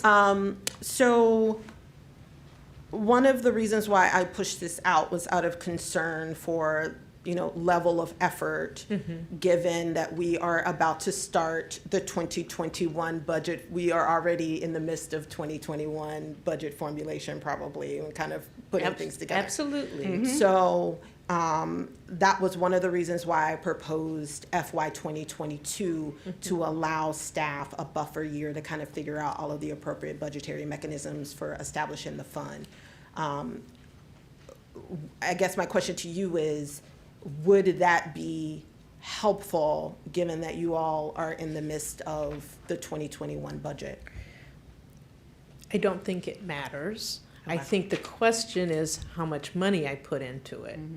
And so I can certainly identify a line item in the proposed budget for this. I can take my best guess as to kind of how this conversation is going. I mean, I literally will be putting this together in the next 2 weeks. So this is right now. There is time for me to do it. But it means cutting something, probably. Not necessarily. It means my proposed tax rate will be or however I intend. I still am juggling some things around. Okay. So it's not hard for me to identify a fund. The question is what the number would be that goes into it. Okay, thank you. So do you want to propose? I still want to propose it. Okay. Do I have a second? No? All right. Seeing no second, then the original stays. Then in this resolve clause as well, Councilwoman DeBala had an edit to the line, and will seek and advocate for funds. So this is in the same resolve clause. Do you want to speak to that? Or Councilmember Yes, and I Kovar, think or- Councilmember Kovar. Okay. Yeah, I think that was might actually want to- my edit. Okay. Honestly, that was just to smooth out the, get out of the present participle into the present, or whatever the verb tenses were. It just seemed not to flow. And in addition to advocating for funding, that we'd actually try to get it, which is where the seek comes into. So we'll seek and advocate for funding as opposed to just advocating for funding. It would, well, to me, and why I agreed to it, is because whether the fund is in 21 or 22 or some other year, if we don't actively look, and to Councilmember Smith's point earlier, thank you, one of your council members, but seriously, your point that we have to actively get money. We have to make those programs happen. We can't just say, oh, this is what PEPCO offered last year. Right. And All right, that's so- why it's important to me. Okay. So I'm going to say Councilmember Kovar moved the amendment, Councilman DeBala seconded. Any other conversation on this? All those in favor of adding will seek and advocate, please raise your hand. All right, we'll make that change. Now, we are on the resolve clause with A through J. Councilmember Kovar, did you want to ask Yeah, a just a question? clarification question on C, which is develop estimated emissions impacts and co-benefits. So one of the things that I've heard a lot, and I just, again, would like to get a clarification on this, if that's possible, is What happens if something doesn't really do much to move the needle on climate change? Would that be taken into account in developing estimated emissions impacts? I assume we would have the ability to look something over and say, well, geez, those are the emissions impact. It's kind of small, and that would help us decide whether to do it or not. Well, it says council will take into account each factor, so. Okay. Then you would, I guess, determine if that's a reasonable, if it's a substantial enough factor to make that change. Before we decide whether to go forward with a given strategy, right? Is that- Yeah, I mean, I think that's what it means, and we've already, in the sustainability Okay. manager, has already begun to do that in the Great. matrix. Great, thank you. All right. Councilman Costick. Yes. I would like to move that we add "and outreach" to F on line 188. This is sort of just a wording issue more than anything, but this relates to building on the outreach and collaboration done to date, implementing a robust community engagement process that includes collaboration as well as outreach. And this builds on a conversation I had last night with some residents regarding the need to just continue outreach and education with residents in the community and make sure that that is a robust part of the actions as well. Great. Do I have a second? Councilman DeBala, second. Any conversation? All those in favor of the amendment, please raise your hand. All right. Next one, Councilmember Kovar, I think added this one to F. Yeah, and I had heard from several people who are concerned about the more unique impacts that some of the work we're talking about could have on the disabled community in the city. And I think I don't know that we have to mention every single community that exists in the city, but I think that that's a community that we sometimes don't think about as much as we could, and I think it makes sense to include that here. Okay, so we're adding residents with disabilities. Do I have a second? Councilwoman Costick, or, no, sorry. Second, any discussion?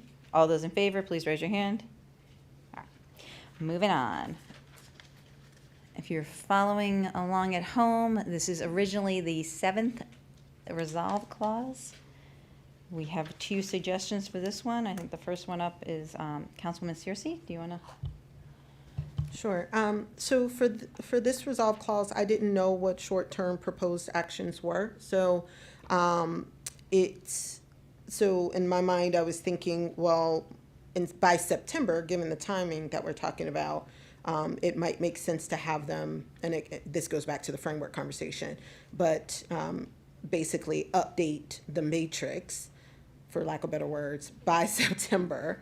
That would include all of the stuff that we have listed here, along with identifying implementation options, timelines, cost-benefit information, and community outreach plans.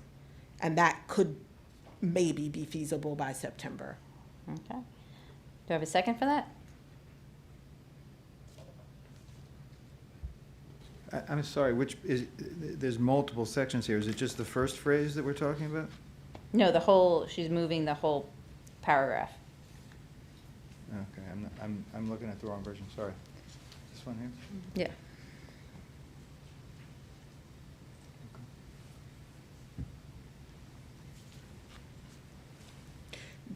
The original didn't make it clear, so it said prepare implementation options for priority strategies and information on factors for council consideration for short-term proposed actions by September. But we didn't specify what those short-term proposed actions were as feasible, along with a suggested timeline for considering proposed action with medium and longer-term timeframes. And I didn't know what those were.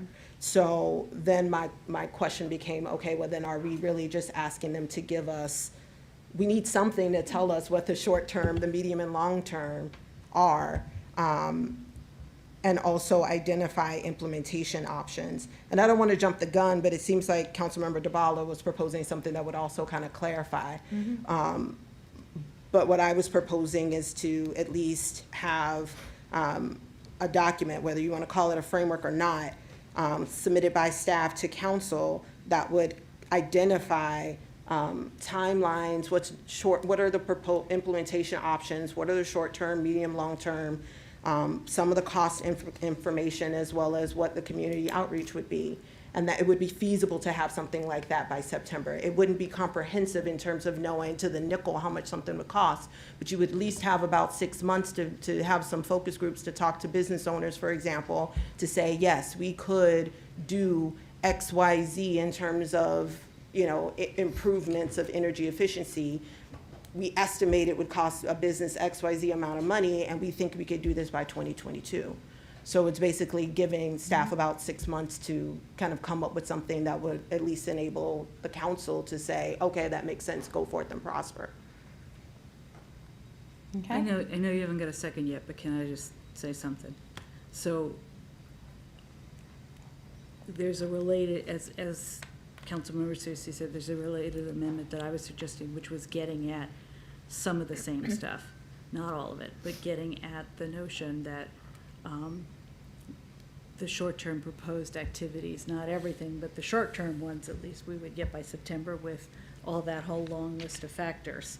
So I don't know that we need to repeat them, but that we would get the costs, that we would get the implement the timelines, the et cetera. I had assumed that the community collaboration and outreach was already going to start on those things that were short-term, because they've got to, in order to, the collaboration on a particular strategy has got to start in order to find out who it's going to affect and how much it's going to cost them and what we can do about it. So I had a little different take on the same thing. So I was looking at the short-term options. One is obvious to me, and let the staff come back with what the rest of them are, rather than all of the options, and take that time to go more in depth on the ones that we would need to act on sooner, more in depth on the costs, more in depth on the outreach, on the meetings with the building owners, which I agree with,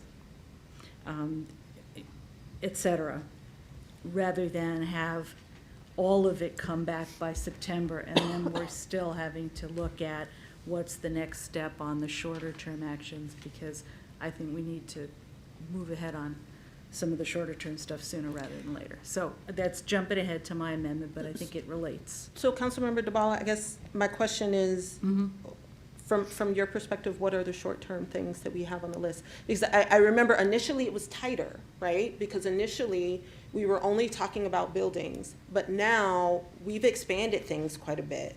And so I guess for me, I'm no longer clear on what the short term would be. So I guess, you know, are you thinking that the short term items are just the items related to the buildings, and then everything else you see is medium or long? That was the piece that I didn't understand, and that's why I wanted staff to take a moment to at least go through and kind of help us to understand what is something that could be done in the short term versus some of the things that would be longer term, given that we've added things to the list. Yeah, well, I think that we agree that the staff needs to come back and sort that out for us. And I had that in September as part of it, but I guess city manager. I'll tell you, I'm cringing just a little bit with some of these things, only in that I've got a wonderful staff, and you know, we have looked at a number of the items. We have that big matrix of things. There have been some things added. There's certainly some transportation items that could be short term. Well, that's true. In some respect, I'd prefer. That's just me. I'd prefer to have a little less specificity of what we bring back, and for us to think through what are short-term items and bring them back to you. I also, I think there's still a lot of work to be done about how we do the community outreach to get some of that information to you. So I understand the information and interest in a lot of the aggressive stuff, but I also want to have a little bit more time to identify what all might be in those short-term things. So I'm sorry I'm not being really clear, but I've not digested that No, myself. I totally understand. So, I mean, would September be too ambitious for like an update of the matrix with timelines and things? I'm seeing I think that's okay. doable. I think we've done That's an okay. enormous amount of work on that. Yeah. I think that's doable, and I think Ms. Matthias may speak to it. I don't know what she has in her hands. She's got 4 inches of paper. Because I was trying to be mindful of how much time it would take to Right. kind of like put something like that together. Right. Okay. So, okay. So you would prefer for there to be a little bit more flexibility in terms of not specifically calling out what would be short-term versus long-term, but basically allowing you to be able to come back to us in September. Is that good for you? Yeah, I think that would be our preference. Okay, so I can't propose to change my, can I propose to change my proposal? Only one. Only Well, one? since no one said, I think no one No one sec- seconded me. No one Okay. seconded, so take it back. I'm taking it back. Rewind, and then re-propose your amendment. Okay, all right. Wait a minute, do I need to do the, I'm so sorry. Do I need to do the change? Like, Just read what you want to propose as an amendment. Okay. I want to propose that we cut a climate action framework, which includes, like, we cut that piece. Okay. So it just says, be it further resolved that city staff will prepare implementations for priority strategies for council consideration by September 2020. The frame, we'll say it, whatever it is. They will identify implementation options, timelines, cost-benefit analysis, and community outreach plans. Can I just ask a question Yes. before? Do we need the because we have that as a requirement? But we wrote it as a requirement for the individual. This is more about, by September, what you give to us. All right, so then can I ask a question, because this phrase has been used a lot, and I'm not sure everyone is using it the same way. Cost-benefit analysis. So when I talk about a cost-benefit analysis, it is from the perspective of meeting with folks, having the necessary conversations to get a rough estimate of how much something may cost versus what you think the benefit in terms of reducing greenhouse gases. There may be something, right, that is aggressive, that we can mandate, but it would cost households a lot of money. Let's take the gas stoves, for example, which folks were okay with cutting, right? That's something that could cost people money to rip them out of their homes and replace them with electric.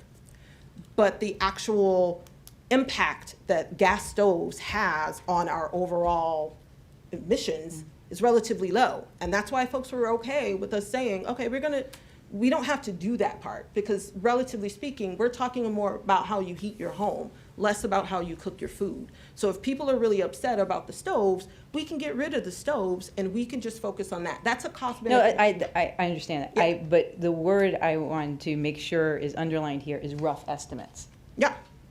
Because I think what has been discussed with me in meetings and things like that, when some people have said cost-benefit analysis, has been much more final in terms of what is it going to cost me and what is the exact benefit.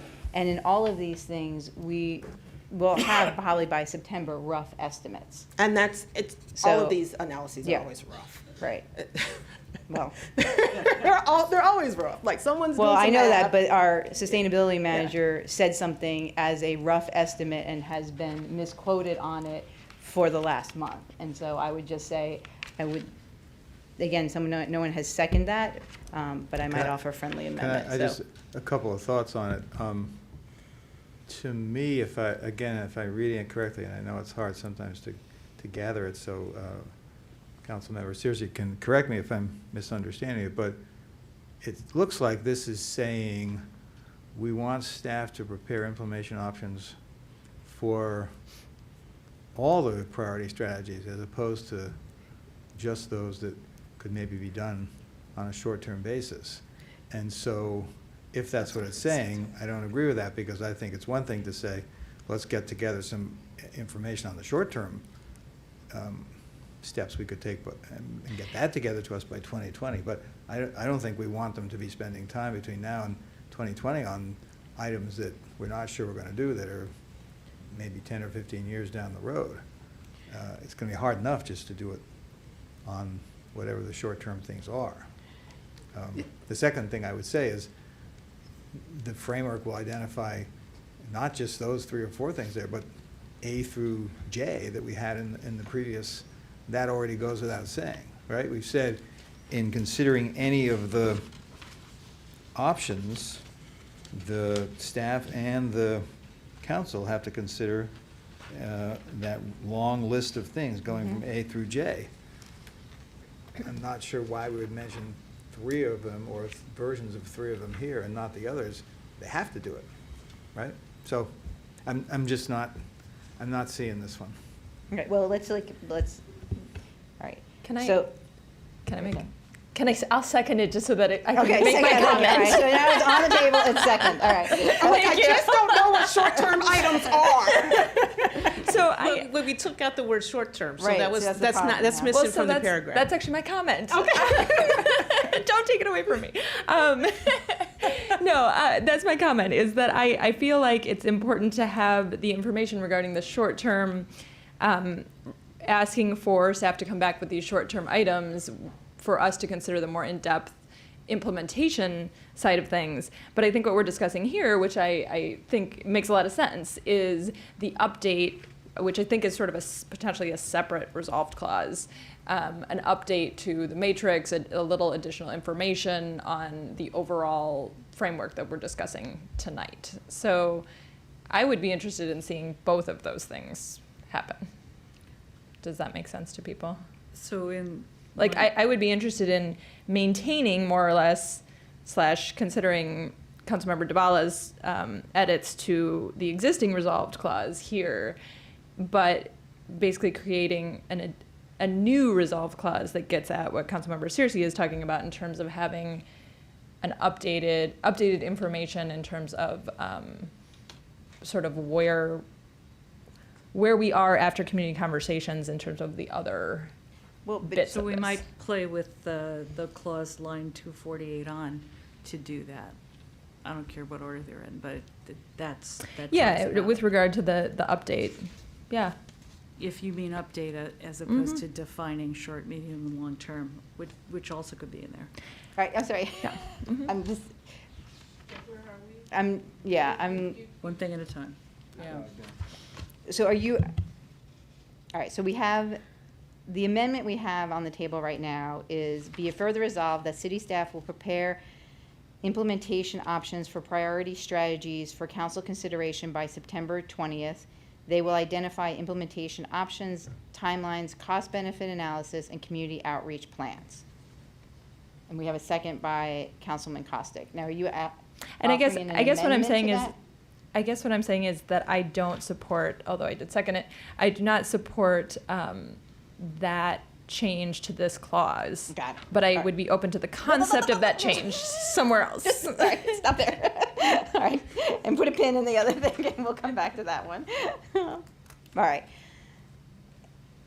All right, so can we just take a vote on this one? All right. I would just like to say that information on factors, which got crossed out, is that list earlier on that talks about not just the timelines and the costs and the benefits and the emissions, but also right. all the other things. Okay. Okay, thank you. So all those in favor of this amendment, raise your hand.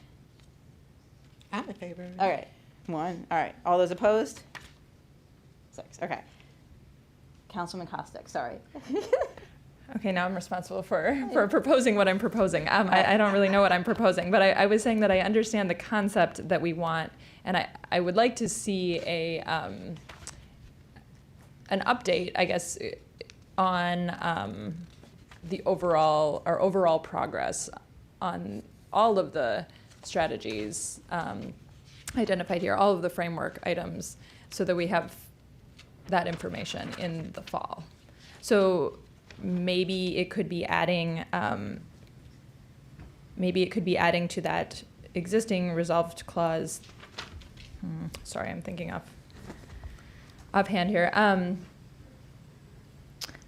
Maybe it could be adding in that September 2020 timeline that we also receive an update from city staff on overall progress and plans towards meeting these goals.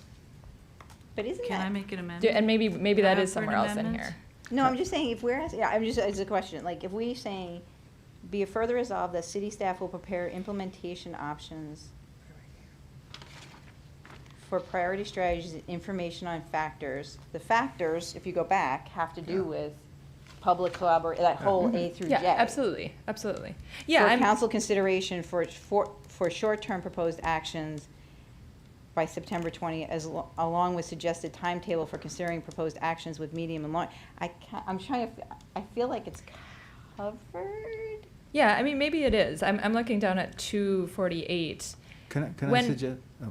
I'm just, yeah, really quickly, I'm just curious in terms of looking down at 248, the staff will biannually provide us with a status report. When is it, like, is that something that could be wrapped up in part of the September discussion? That's all I'm thinking. Like, maybe we could receive our first biannual report this fall.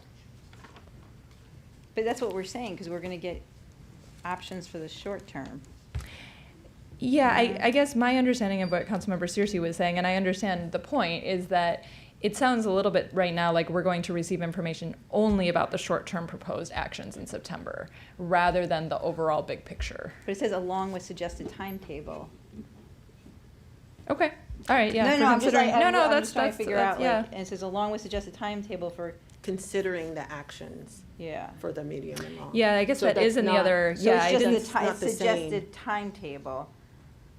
For considering proposed actions with medium and longer term timeframes. So it's basically saying, we'll give you the plans for the short term, and then we'll tell you when we'll come back for everything else.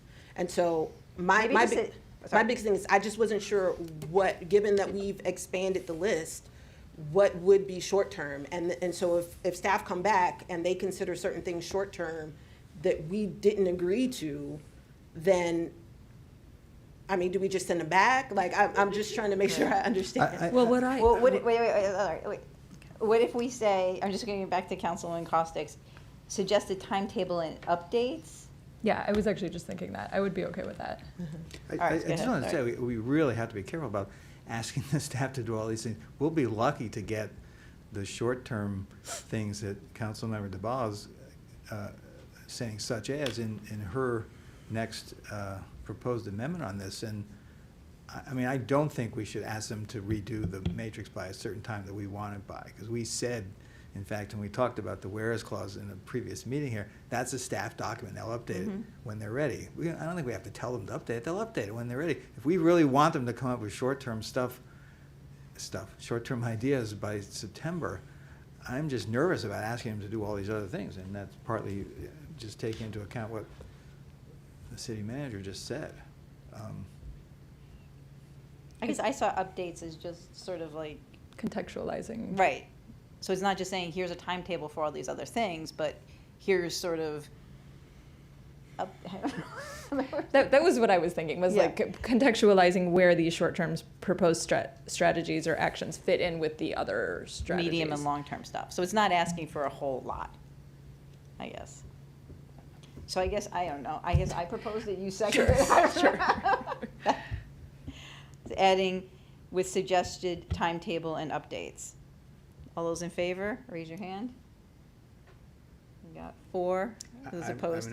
Okay, that's fine, it's okay, you can raise your hand and say you're opposed. I don't know enough about where we are Okay, at this so you're point. abstaining. Councilwoman DeBala, are you? Sure, I'm abstaining. I don't know. I'm knowing. Knowing, okay. So we got 4 votes, so it moves, okay. All right. Did we do good? So what I'm taking from that just is that we're amending line 231. Right. Suggested, yes. right, okay. Now, Wait, line 2. Oh, you're on the first one. Okay. right. So given this conversation, Councilwoman DeBala, are you, I would like to propose that we And this is because we have a number of residents who have commented individually, and many have signed a petition specifically requesting that we focus on the short-term building energy ratings system. So that's why I'm proposing that we say that we can, for short-term proposed actions such as energy efficiency ratings. So if nothing else happens, energy efficient ratings, not performance standards, just the ratings part, comes forward by September with a target. This puts it on us to decide by December. So that's two-part shuffle there. And I would like to propose it as an amendment. All right. Do I have a second? Councilwoman Costick seconds. All right. Yeah. Can I clarify? It's a second, but it would keep or the thing we just voted Yes. on with the The others. and updates would Yes. remain in that. Yes. Okay, can you elaborate when you say structure regarding energy efficiency ratings for buildings? Where would that come from? The ratings? The ratings. That would be one of the things that we would have to decide. There are several national ratings. I could go into, but you probably don't want me to now.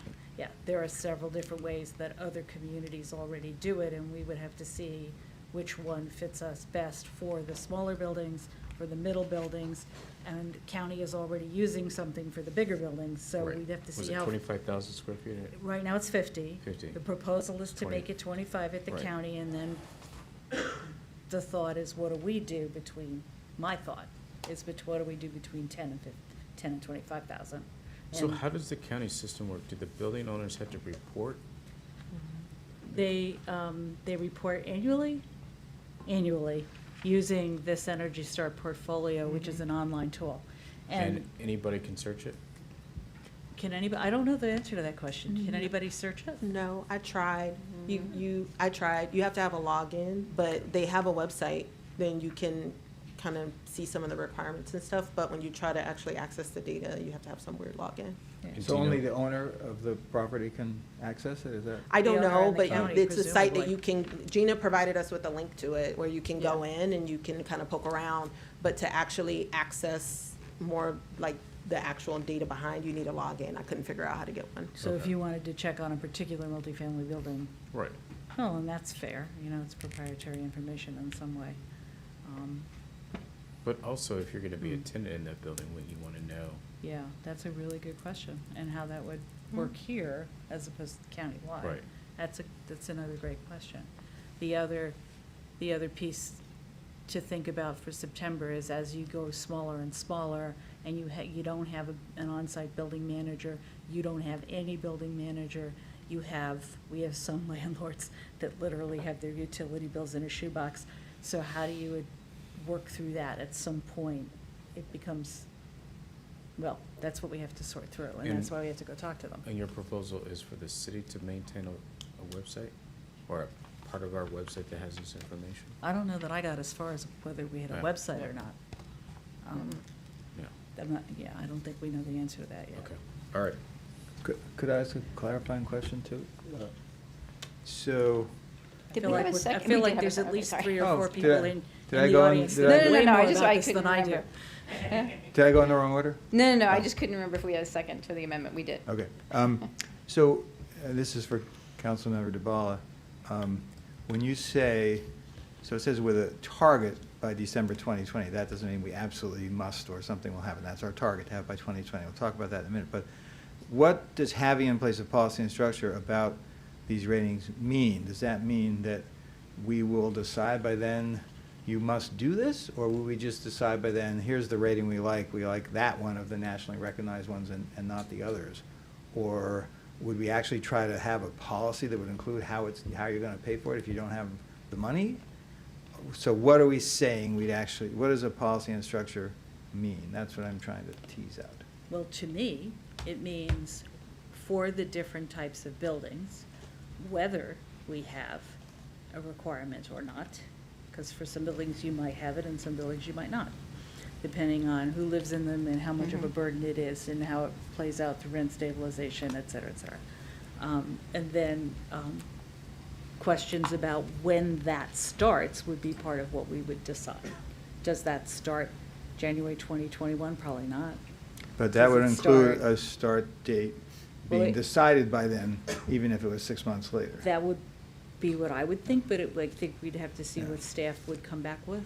So Well, I guess I'll just put a note, like, in the proposal that, in the matrix, because we just keep calling it the matrix, that was So why proposed. not? This was looking at, like, putting this in place, like, phasing it in over a decade. Decade, right. So I Yeah. just think we also have to think about what the staff is considering for these things. And so Yeah. when we're talking about the home energy, whatchamacallit, ratings, energy efficiency ratings, when staff was originally looking at this and proposing to us, it was phasing this in over a decade. Yeah. And so to me, having a potential target for a policy and structure means that the staff builds upon the work that they've already done, does the community collaboration and outreach to fine tune and make sure that it fits Tacoma Park and our community, because we're pulling from many other communities that have put these things in place, and we want to make sure it works for us here. And then proposing this and the council working on it. See, I don't think And we can do that by December 2020. That was gonna be my Because point. if we get it by Mhm. September 2020, which is probably not Labor Day, it's probably a little later in the month, and we have 6 weeks, and then there's the elections, and a lot of people are not going to come to community meetings because there'll be a couple other elections I've heard about going on, and then we'll have a new council. So I think the energy efficiency ratings for building is probably a good example of a shorter term policy, but I'm really worried about being able to do something on that by December 2020. We could make it November.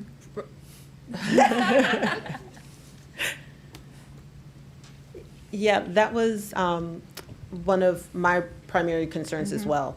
I know that folks were concerned about whether or not staff would have the time to kind of do the update of the matrix in order, with the full breadth, but I actually think that's more feasible to do than what is here by December. Because a lot of the legwork for kind of looking at all of these different options are already around, either in prior reports or in the cabinets or in the matrix. So it wouldn't be that big of a deal for them to kind of do the necessary updates for all of the things we have listed here. What we're talking about by December 2020 is a substantial amount of work, because not only are you just looking at policies that other cities have in place and the thresholds they have, but ideally you would love to be able to have access to some results from some volunteers that may get those energy tests done and maybe agree to kind of provide their data so you can get a better feel for what a typical house in the city of Tacoma Park may rate as, right? And so all of that kind of stuff might take time to do in order for you to get to a point where you've established, like, yeah, these are some proposed targets that we have. I don't want to speak for the sustainability manager, but I think this kind of goes, it's moving a little too quickly. I would prefer for staff to have an opportunity to kind of take a look at all of the things we propose, come back, give us some options for what they believe short-term items are, and provide us with some feedback in terms of timing. Can I just make one clarification? So the target is not a building performance target. The target is when the council would target deciding, essentially. Not target out of a score from 1 to 5, everybody has to be a 2.5 or whatever. And that wasn't what I meant by the word target. The target's So the maybe that's date, a wrong right? word. Right. The target's the date. Yeah. And as for what is feasible, I guess I would want to check in with staff on whether it is feasible to do this by December 2020, not saying there isn't an election and all of that other stuff going on. And if we were gonna pick a short-term proposed action, would this be a short-term proposed action on, if you were saying what's a short-term action, that's the first question. Is this a short-term action to decide about energy efficiency ratings sooner rather than later? And then the second question is, do you feel that you could do this by December 2020? I actually have draft policy. So we've been working with national experts on researching what building performance standards, what a draft energy efficiency ratings for buildings could look like in Tacoma Park for about a year now. So a lot of that background work has been done. So I think putting it into a format that we can share with people and go through a community collaboration process is possible. By September, I don't know if that gives City Council enough time to consider it before elections, but I do think it's possible to get that together by September.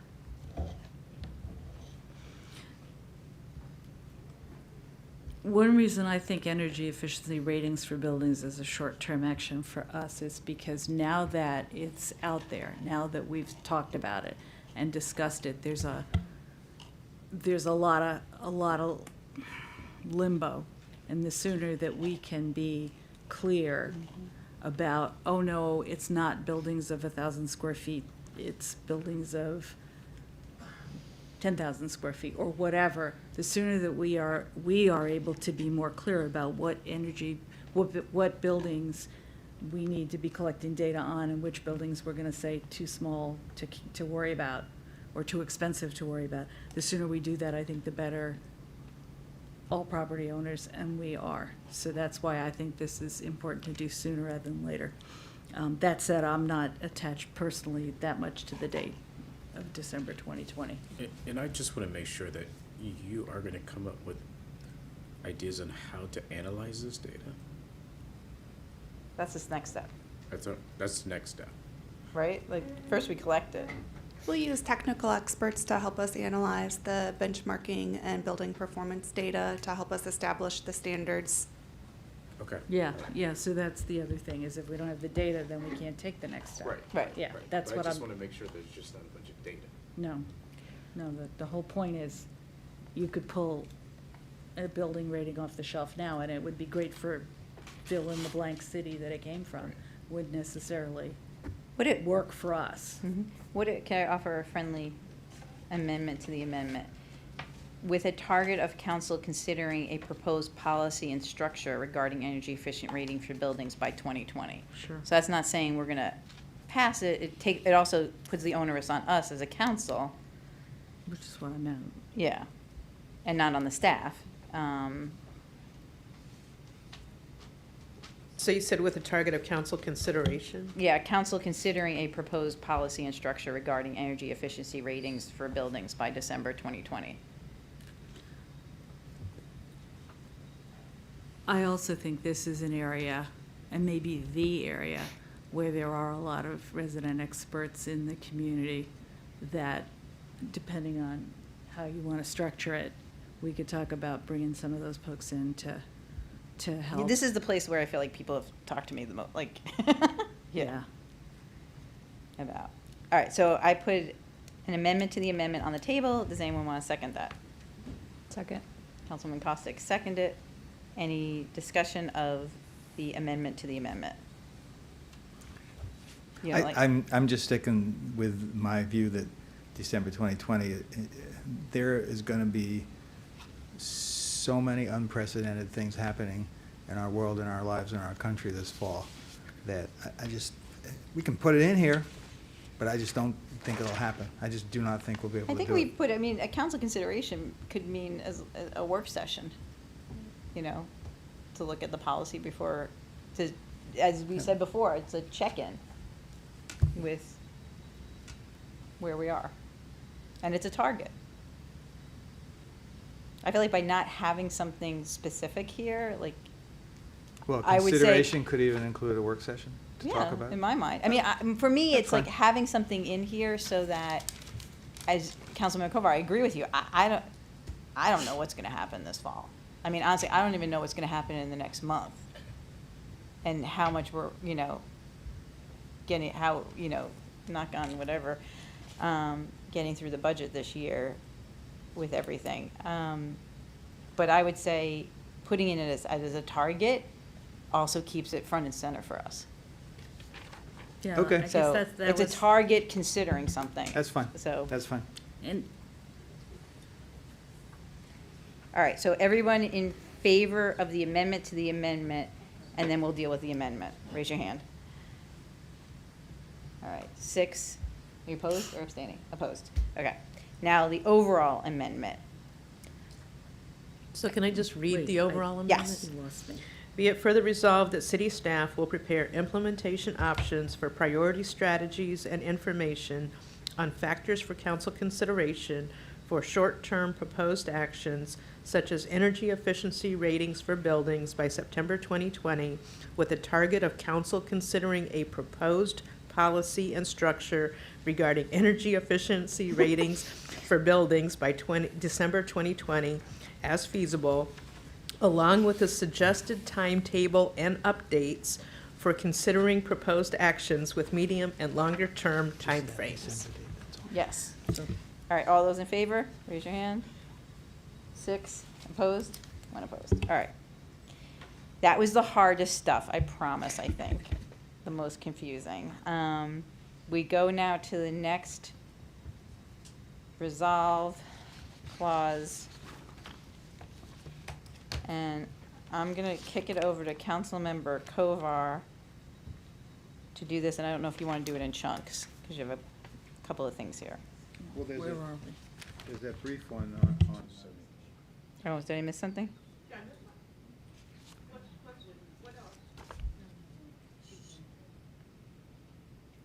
So it's.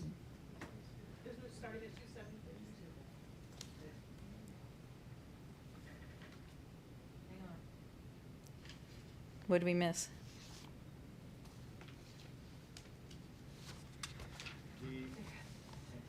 And the resolve clause just prior to the one on adaptation and resilience is a one-word insertion, and maybe, We did that with the technical. oh, I didn't think it was a technical. Oh, it was, yeah, I think it was like any like little grammatical things. It's not there. So if you look at line 253, this says, be it further resolved that before adopting any individual ordinance or policy, the city will address potential disproportionate impacts on vulnerable populations. Oh. Address means solve or fix. So I was just, Wait, I'm sorry, where are you? line 253. Well, we had talked about the word consider instead, because we're going to review all these options, loans, financial assistance, technical assistance, whatever it is. But address means literally we will solve the problem. I don't know if we're prepared to say we're solving for the problem. We had put in the word consider earlier, I think. I'm not sure that one didn't get picked up. If people disagree with me about the meaning of the word address, then maybe it's not an issue. So you're taking out address and putting in consider, sorry, right? Is that what you're? Yep. Yes. Yep. We have a second for, does everybody see where we are? Sorry, it's not clearly marked on here. It's line 253. It was on the list of amendments that it was supposed to be. I think it was on the list of amendments I submitted. Yeah, So we I- just missed so it. I That's seconded okay. it. Because the way it is now, is say, we're going to address it, and then after we address it, we'll look at the ways to help the people. I don't think that's what we can do or want to do, right? So it's a motion. It's a motion. Right. And I That's it. seconded. All right. Any questions? So you're saying a consider? All right. All those in favor of changing address to consider? Everybody, okay. Thank you. All right, now are we on Yep. trees? Yep. So I have two things that are in this Sorry. resolve clause that have several bullet points connected to adaptation and resilience. And the first one has some changes in the be it further resolved clause and in, well, I guess we should break it up. So the first one is in the be it further resolved clause. And so here was what my concern was. If you go to the final resolve clause, the one that has the four components of what we're calling the framework, which is buildings, renewable energy, et cetera, those are clearly stated as being priority strategies. These, under the current way it's structured, it just says we're going to explore some options. And it doesn't say that they're priority strategies.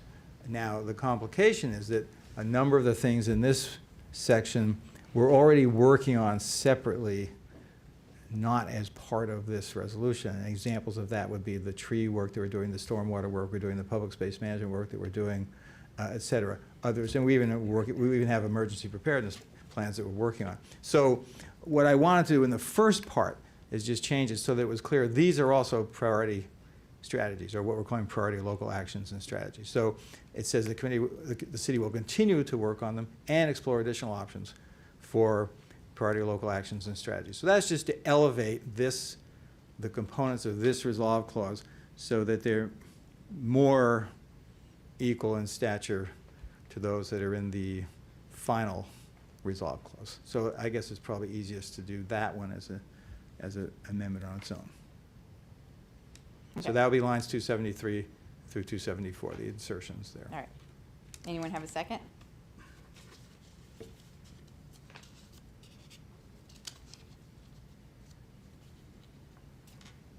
No, I'll second. Oh, Okay. sorry. I can second.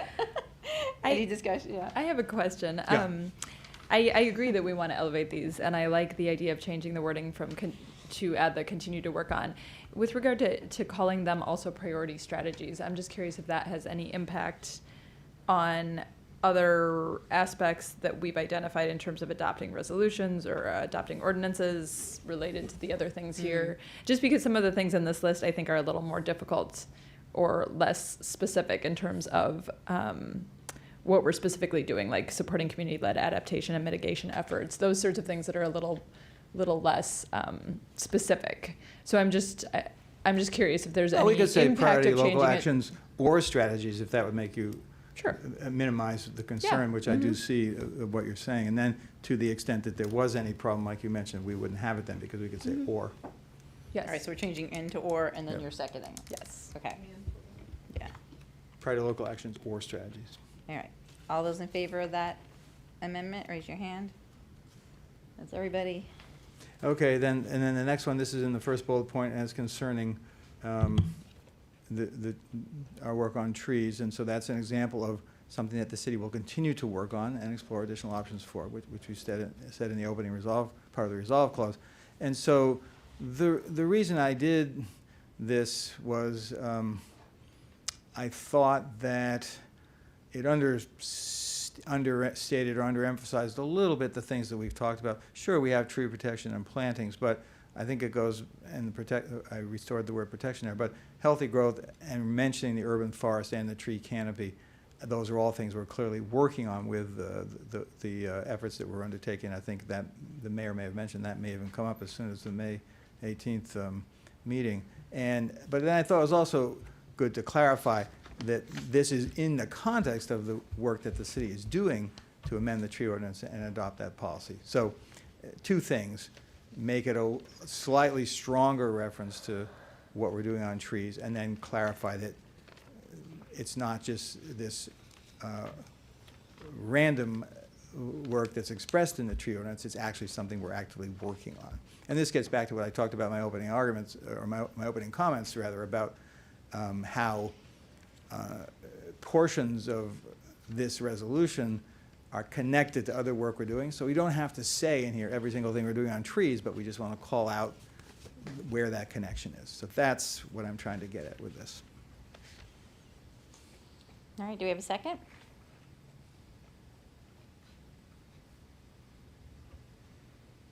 Councilman DeBala, any comments? Thank you, Councilwoman Duval. All right, all those in favor of the change, please raise your hand. I have 5 in favor. All right, so it passes. And the last one. Okay, so the last one is a final proposed new bullet point. This isn't something we've talked about in any detail before, so I understand if people are saying where to come from. In some of the discussions I've had that grew out of the Ward 1 meeting that I mentioned, several people raised with me the newer technologies and practices, including, for example, things like time of use flexibility so that, this enables you, if you wish to agree to not run some of your appliances or your air conditioning at certain times of the day, particularly when there's a high demand, to promote more efficient use of energy. And it's not energy efficiency, it's more efficient management of energy use and storage and so on. And then another example of it is this so-called peer-to-peer process, in which is more common now overseas, but beginning to make some inroads here, where people have the ability to, in effect, instead of selling their excess power, if they have solar panels or something to that effect, just generally into the grid, it can be done locally, internally to their neighbors on their street or block. And from what I've been able to determine, that can also really help with resilience after there's significant storms and so on, because you have a sort of a localized area where some sharing of energy capacity can occur. And so this is calling just for the investigation of that.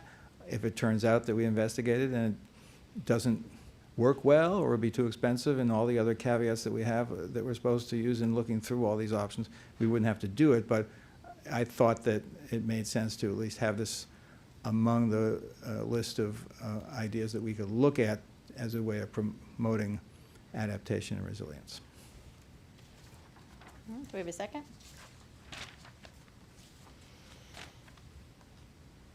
All right, nuts. All right.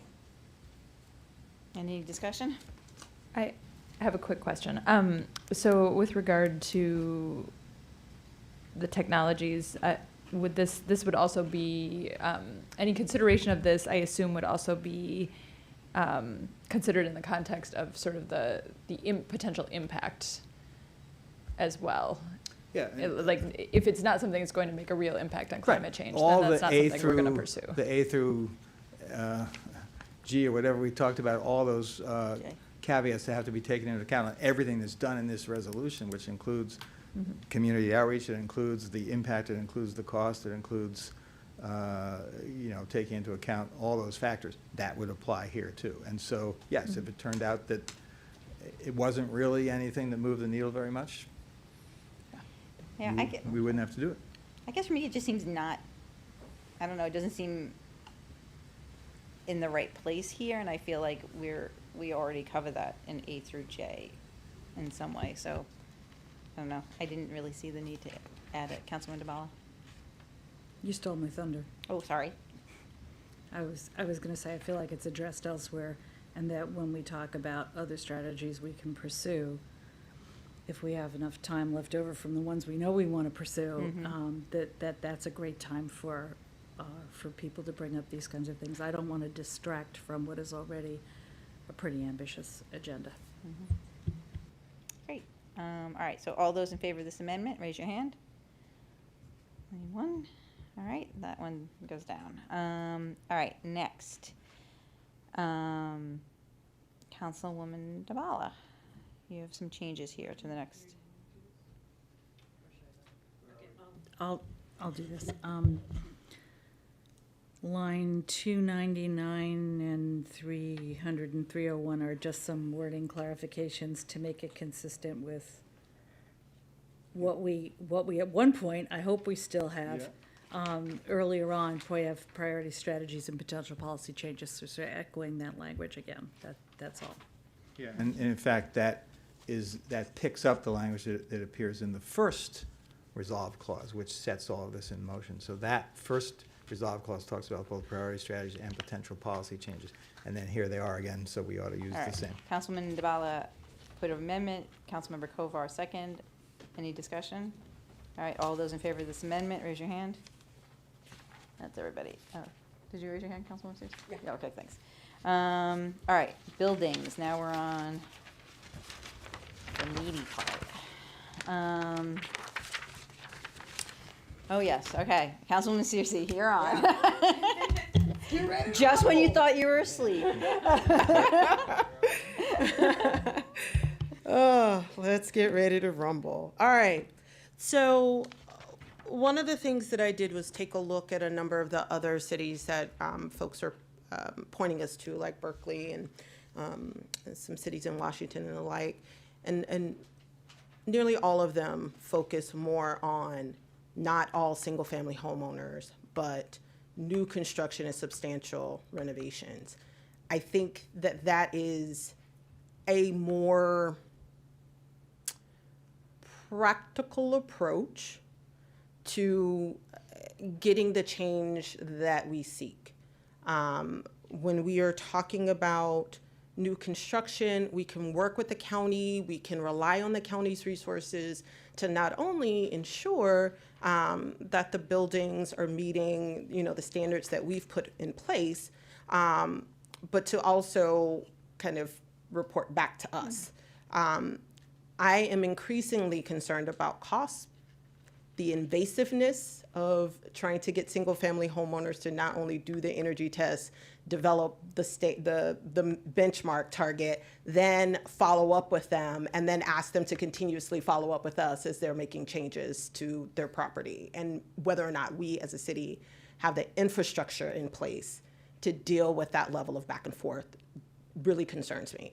And so I propose focusing more on those multifamily large buildings, which is fine. They still fall within the county's purview, so that's covered, and we can develop different targets, but they're covered. The non-residential buildings with over 1,000 square feet with recommendations, so some of those larger commercial swaths, again, we could, there are fewer of them, so it makes a little bit more sense.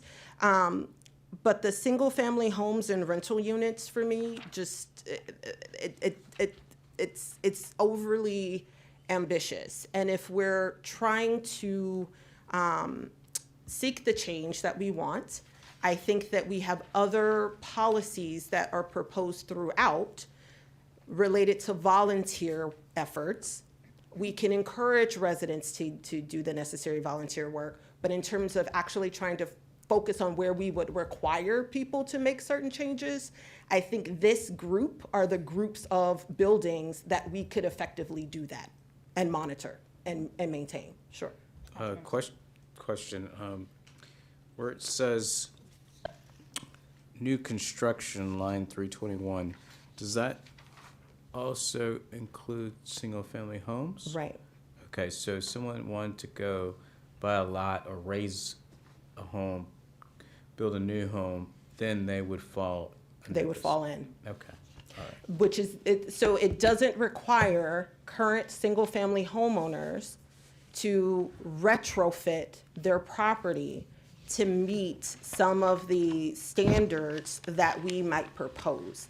And it wouldn't require single-family homeowners or us establishing a target that might be nearly impossible for some of these older historic homes to meet without complete gut jobs. Is there a motion on the floor? Yeah, that's what That's what I meant. that's You want what a I'm second? proposing. Yeah. Yes, I'm gonna say. There, a second. Councilman DeBala. So that's a very viable option for looking at what we do with single-family homes. I think so the greenhouse gas inventory, half is buildings, half is transportation. Half of buildings is single-family homes. So I think we have to look at all the program options. I don't think we can say now, especially since we don't give building permits for new construction, and there is virtually no new construction in the city for single-family homes. I don't think we can rule that out right now. I think if you want to propose a revised, I know you don't want to do it this way, but if there was a revised amendment that said that we would specifically not just look at point of sale requirements, which is a subset of all single-family homes, we could say, and look at new construction and gut renovations as a subset. We could do it that way. But to eliminate them off the bat, because it's fully a quarter of the city emissions, because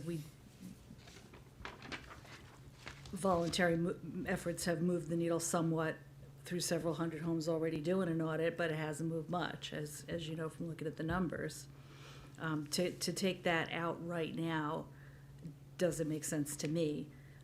It also if you take out single-family homes, it places a greater burden on renters and multifamily building owners and commercial rent establishments and the building owners for that. And I don't think that's equitable, again, to decide now, tonight. I think we need to keep it in as an option, all of the choices. Right, because I mean, I would just echo, I think Councilman Duvall said this really well. I mean, we're not requiring anything tonight. What we're saying is it's on the table to consider as we're looking at future policies. And so, I mean, having gone to the Ward 1 meeting and talked to people who have across the city, not just in Ward 1, smaller, older homes, maybe there's something that we talk about who has to, like, what type of home falls under this or what's phased in. But I agree with Councilwoman Dabala. I mean, the point of doing this is to aggressively cut our climate change, our impact on climate change. I'm getting really tired, sorry. All these words are running together. And if we're taking off the table right now something that contributes a quarter to our greenhouse gas emissions, I'm not exactly sure why we sat here for 3 hours. So another thing that I meant to bring up earlier that I hope is in here, and maybe it needs to be in here more clearly, is the notion of exemptions for particular Yeah. situations. It's in there. So, Yeah. okay, thank It's you. in there. I'm fading a little too.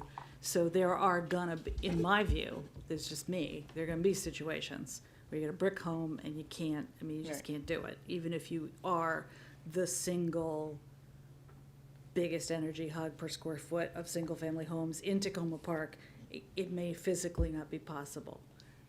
There's people who can afford it. There's a bunch of things we need to look at, for sure. But I really wouldn't want to just go straight to knocking out the vast majority of single-family homes right now, because that's what it would be if we only did new construction and renovation, And if I and can- major renovation. If I can just add, it was mentioned that this would not require it. We don't require it now. I think the mayor said that. And it's conceivable, I don't know if this could happen, but once we get into this, if it passes in the current form, maybe a grant is identified that covers this. And so it's not an expensive thing to get the initial rating. Now, what we do after that with the rating, that's a separate question. But I guess I agree with Councilmember DeBall. I'm not sure why we'd scrape this off now when all it is we're saying this is something we're going to look at. Okay. All right, so all those in favor of the amendment, please raise your hand. 1, 2. All those opposed? All right, so the amendment passed. All right. Could I ask a clarification, the point of sale thing?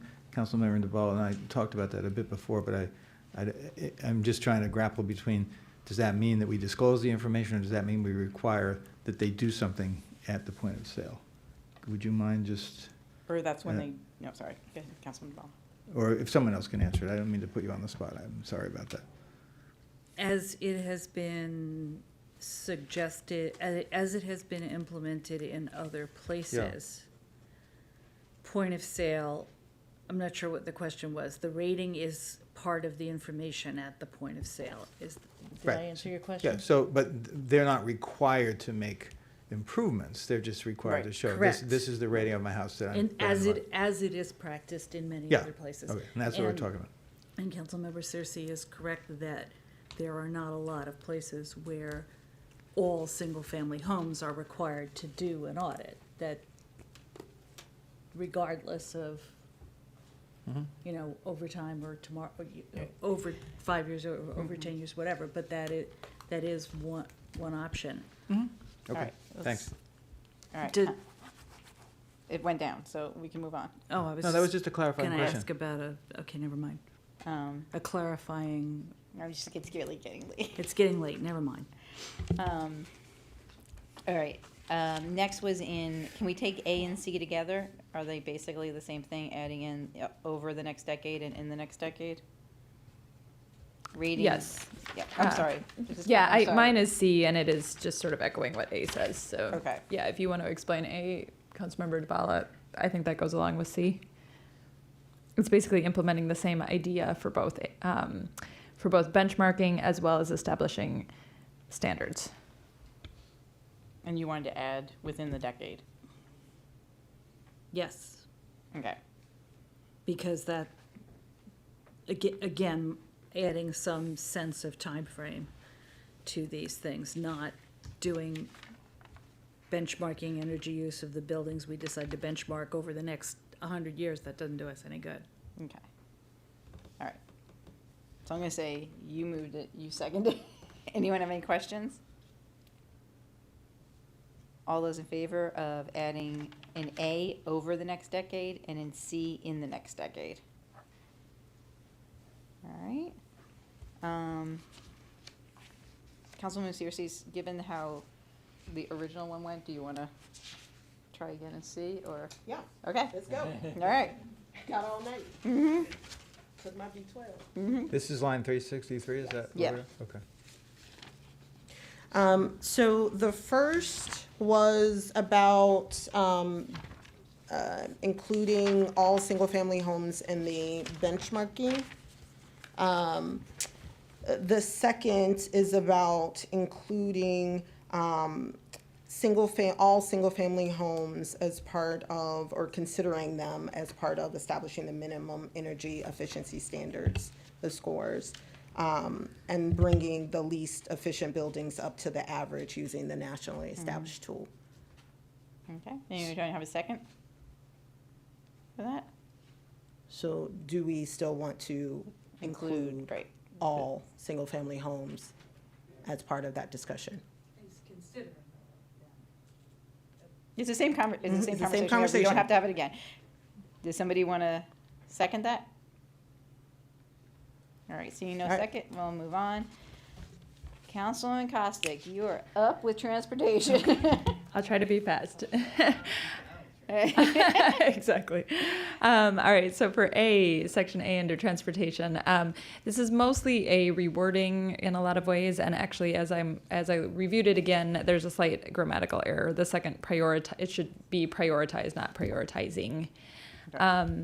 But this would change the existing language to identify new transportation strategies and prioritize the below actions and others suggested, with a focus on decarbonizing transportation in Tacoma Park, implementing changes in transportation infrastructure, reducing use of personal vehicles.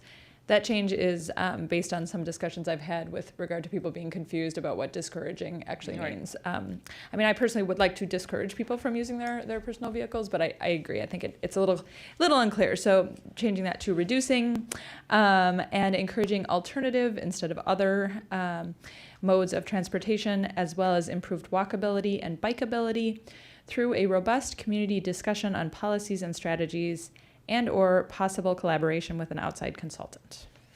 Awesome. Do I have a second? I'll second it. All right. All those in favor of the amendment? Everybody? All right, you're on a roll. The next one is C, and there are two changes here. In the first listed item here, seeking opportunities to pilot innovations focused on zero-emission city fleet vehicles, transit vehicles such as shuttles. We're adding such as shuttles, and micro-mobility devices to reduce vehicle trips, and then adding and improve connections to transit hubs, shopping, and public buildings such as the community center and recreation center. This is an addition Councilmember Smith and I talked about to be more specific in terms of what we are aiming to achieve in this aspect and how we want to create these connections. And then pulling out from III into IV, exploring, so that and actually should be gone there. Exploring regular car-free zones and car-free days, just to make that a separate, it was kind of lost in the other list item. Cool. Do I have a second? Second. Councilmember Smith, second. Any conversation? All right. All those in favor of the amendment, raise your hand. All right. Everybody. Next, D. And then D is changing. This is the section on collaborating and partnering with other jurisdictions. And we are adding, including expansions and improvements to transit routes serving Tacoma Park and beyond, new reduced fee or free options, and advocacy for Ride-On to develop plans to quickly transition to all zero-emission vehicles. This again, Councilmember Smith and I talked through specifically the point on Ride-On. And we can do it next week. Yes. And check the box. No, I'm kidding. Do I have a second for this one? Second. Councilmember Smith? No conversation. All those in favor, raise your hand. Amendment passes. Everybody. All right, now we're down to renewable energy, line 449. 449 is a technical change because there was essentially a word missing, so appliances are not renewable energy for the most part. They're supplied by, so that's a pretty, I think, a pretty straightforward change. All right, second. Councilmember Smith, all those in favor, raise your hand. That's everybody. All right, home stretch. Can we do one word that is missing before Oh. we do the fossil fuel? Yeah. So line 481, county building, the word requirements is missing. Yeah, it's in there. Yeah, it's in there. It's in here now. Oh, was it in the technical amendment? No. Well, oh, it's in the technical amendment? Yeah. No, it wasn't. Or it's in here. It's, in here. look, It's right here. Oh, it's in here.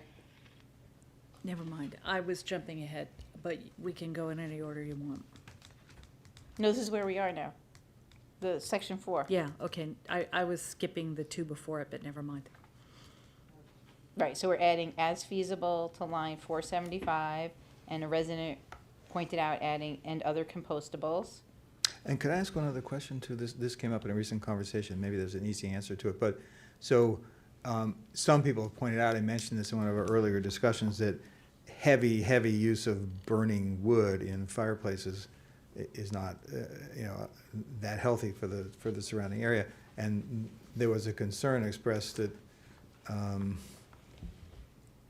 moving off of fossil fuel-based equipment could lead in some quarters maybe to people saying, oh great, I'll just burn more wood now, which I don't think are fossil fuels, they're natural fuels. Do we have some way of not letting other less favorable kinds of energy sources that aren't fossil fuel from becoming overused in the context of this very last section of the bill? Or does that I thought- not seem to be? Was there something in there? Did we talk about this? Sorry. I don't know. I'm sorry. I was thinking about the as feasible and the compostable and the missing word. Oh, well, we can, I thought we already agreed to that. Did we already vote on compostable or not? No. Oh, I'm sorry. Well, let's just vote on compostable. No, we were doing it as a whole. We were doing it as a whole package. Oh, okay. The Well, so then- three. oh, so- The whole Okay. section 4. Oh, okay. Just move the whole thing. Well, that's what I thought we had done. I'm sorry. Right. So we moved the whole thing. Did somebody move it? Councilman DeBala moved it. I'll Yes. I'll Yes. I'll second. Councilmember Kovar seconded. Yeah, okay. Whether or not you did. Right, No, now no, you're doing no, it. no, I agree with all this stuff. All right. And so I guess the question, I don't know. I really Yeah. don't know the answer Okay. to that, and I think at Oh, we can't 10:37 at night, create I something about it now, cannot- but that's something maybe we can talk about in the implementation Yeah. phase. Okay. Councilman DeBala, all right, no, all right. All those in favor, raise your hand. And that's everybody. So that passes. So, we have a resolution that has been amended. Councilman DeBala moved it. Councilmember Kovar seconded it. All those in favor of our 2020 climate emergency response, please raise your hand. I have 1, 2, 3, 4, 5. All those opposed? 2. Resolution passes. Thank you very much to our sustainability manager and to everyone who is here and for all the input. Our city attorney. Now we have the Now next you- voting items. Now you have to wake up. We do have another voting item. Our next voting item was a resolution authorizing closure of Ann Street for Crossroads Spring Fest on Saturday, May 2nd, 2020. Would someone like to move that? So moved. Would someone like to second? Second. Councilmember Searcy move, Councilmember Smith second. We're dancing.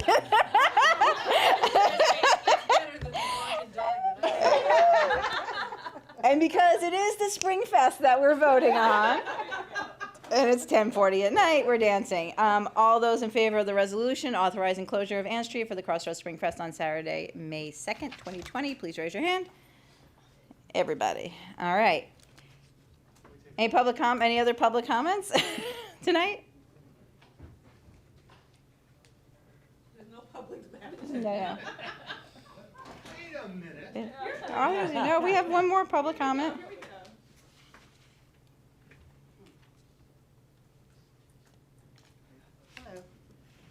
Hello, I'm Catherine Desmond from Ward 1, Park Avenue, but I'm just reading a statement on behalf of my neighbor who could not stay.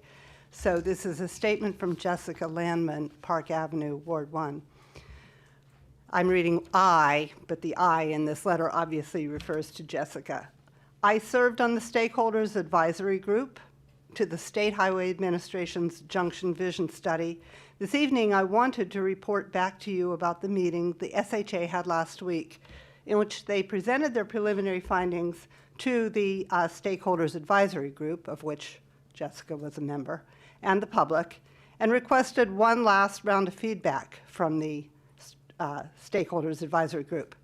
I attended every meeting and public consultation. In my opinion, the SHA did a very good job of soliciting community input and in listening to that input.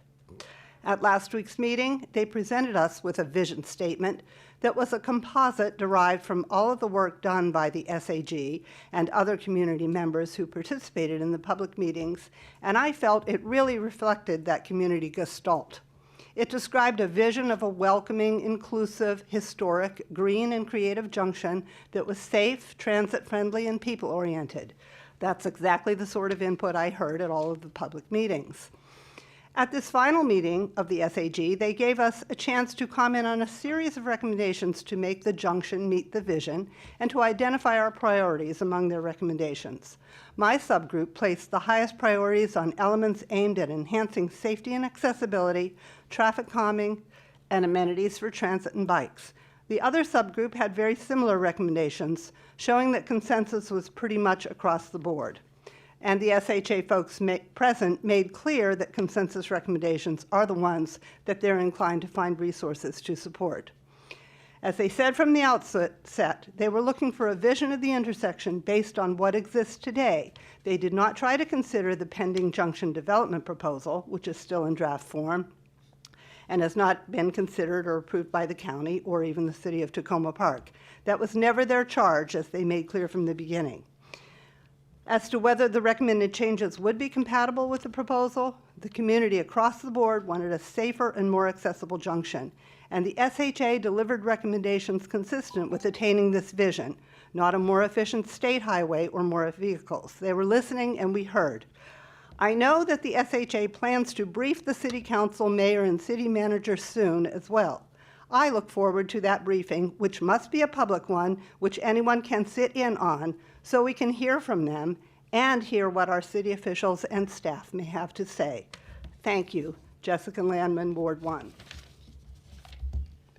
Any other public comments this evening?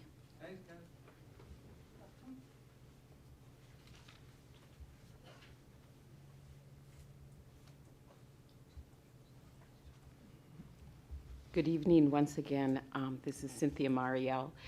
And I'm concerned that the city take the necessary steps to protect all eligible voters in the city when it comes to city elections in November.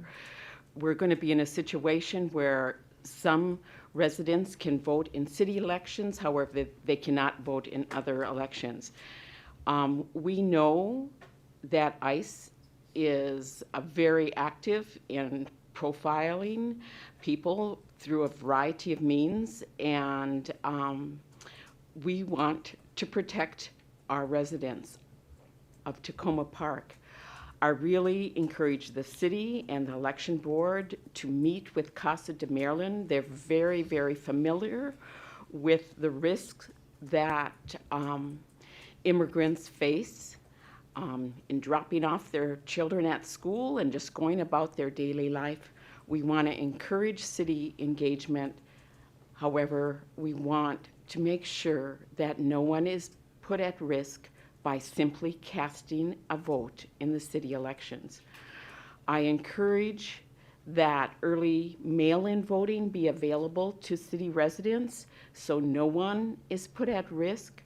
I encourage too, because there are going to be two different types of voting, ranked voting in the city and other traditional voting styles at the other election, that we also in the city do a very aggressive education campaign about how to accurately be engaged in ranked voting so that all ballots can be counted. At the last city election, there were many ballots that were troublesome because ranked voting was not understood. And if we're going to promote active city engagement, we passed laws to amend who can, at what age you can vote, who is eligible to vote. Then let's go a step further to make sure that everyone really has an opportunity to vote without putting themselves or their family at risk. Great. Anyone else? Okay. Are there any burning council comments? I'm just being conscious of the time. Just one. Quick. Lincoln Avenue. Traffic calming tomorrow night, Thursday, 7 o'clock here in the community center for people who live in or near Lincoln Avenue. Great. All right, city manager? Yes, I have my information. I'd like to call the council's attention to just an update on the coronavirus. It's the same information you're hearing from every single quarter, which is that we're monitoring it. This area is not at risk at the moment. Wash your hands. It's 20 seconds. It's longer than, it's about what I just said, about that length of time. It's a little bit longer than people usually wash their hands. It makes a remarkable difference. Sing the ABCs. Oh, there's lots of different ways. I know we have a member of the audience who has his own music for that, but there's ways to do that. Oh, could you just say a couple of words about like how we fit into COG and all of that, so people can understand? I don't think we have a lead role, but we do not have a lead role in providing health information. That information comes from the CDC and the health departments. The health department reps meet together at COG, at the Council of Governments, and they met yesterday, came out with the exact same information that you've been hearing. So we did get I received that information from that meeting. I will say that as a local government, we think about what might be some of the implications, whether that means if schools close, what does that do to our after-school programs and the staff for that? If there's other kinds of geographic centered activities, we look at that. Our emergency operations plan and our COOP, our continuity of operations plans, have pandemics as part of one of the things that we prepare for, and so all of the steps are there. Again, the health department takes the lead at the county level, CDC at the national level, and we monitor that. Would you mind sending us that language from the plan? Is that an easy thing to get, like the pandemic thing you mentioned, just so we'll have it, know about it? Actually, you should have it, but I'll link to it. That's in the thing we signed that Ron had to give. Right. Okay, It's lengthy. I'll look it up myself. Okay, Thank you. yeah. Yep. Great, thanks. And just a couple quick things. We have a citizenship application clinic this weekend for people who are trying to complete naturalization applications. We have submitted testimony on in support of New Hampshire Avenue Bus Rapid Transit, so it does not get postponed and killed by people who are normally our friends, such as Casa of Maryland and Sierra Club, who were looking to support activities at White Flint. I appreciate that, But we do need that New Hampshire Avenue BRT to stay in the CIP. On the Lincoln Avenue mural project, we received 60 proposals for art. And I do have quite a bit of information in the report here today about library costs. We will be discussing this, I believe, next week. I would like to note that the total costs that we were presented in March 2019 was while we were trying to decide what options might the council want to see pursued as a result of the flood studies. So it did not include escalator costs. That amount, including the soft costs that were looked at the time, totals about $9 million. The new numbers from the estimates from last week are 9.8 million. That's about what we have in terms of revenue for the project. So we will continue to refine those numbers and discuss them next week. Okay, that's it? Oh, okay. I just want to say thank you, and also just make a note of what one of the members of the public who spoke about the letter to PEPCO regarding solar. Yes, I don't. Yeah, I we think will we look need to into look into that. that. I know I've had to request PEPCO move things quicker than they normally do for the hookup, but I had never heard that from a resident before, so I think we can look into that. Okay. And since Ms. Marielle is still here, I'll just say if you want to pass on to the community vision, we heard from Council President Katz this week that the FED, the Planning, Housing, and Economic Development Committee, will not be conducting another work session on ZTA 1907, the small cell tower ZTA, until after the court rules. So our efforts to really get that halted. Did make a difference, yes. Yeah, has really made a difference. So sorry, I wanted to say that, and since you are both still here, you can pass that on to the community vision. All right. Now we're ready for talking about our election code amendments. People want to dig through their packets. Does the city attorney want to kick us off with any words here? Good evening, Mayor and Council. As you know from the last session, we gathered a lot of information, changes, requests for clarification, and what I'll call action items. What we did after that is I gathered that, submitted it in a memorandum format to the Board of Elections for review and discussion, then conferred with them, with the chair and the vice chair, who then took that along with the changes back to the board, refined them slightly further, and basically that's the product that you have in front of you now that is a result of that process. All right. So I think the way we can go through this is, unless somebody has some overarching questions, is just walk through it. Does that work for everyone? So the first question I had that I just wanted to make clear in the definition of, and some of these are just to clarify to make sure. Yes, ma'am. My assumptions are correct, because I've learned not to make assumptions. On page 3, where we define in-kind contribution, because we talk about goods or services, this does not cover volunteers, correct? No, it is not designed to, and one of the points raised by the Board of Elections was that exact point, and we added in, I attempted to solve that problem by adding in the definition of contributions, the highlighted portion that it should be highlighted anyway, at the end of that definition section as a campaign worker. So in other words, it's designed to carve out that campaign volunteer. Okay. Great. Does anyone else have anything in the definitions? All right, moving on then. to the chapter 5.08.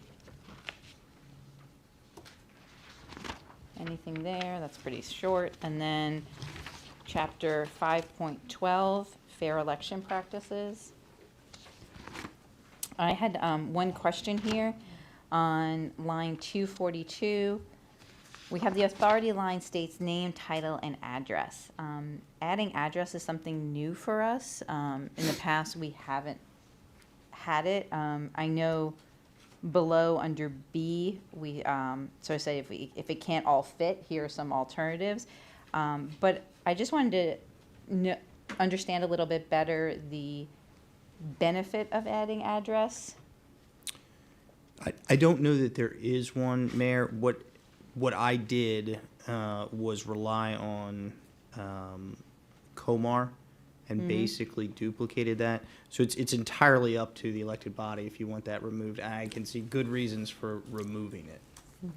Why not have the address of the campaign? Which is usually a P.O. box or something like that, right?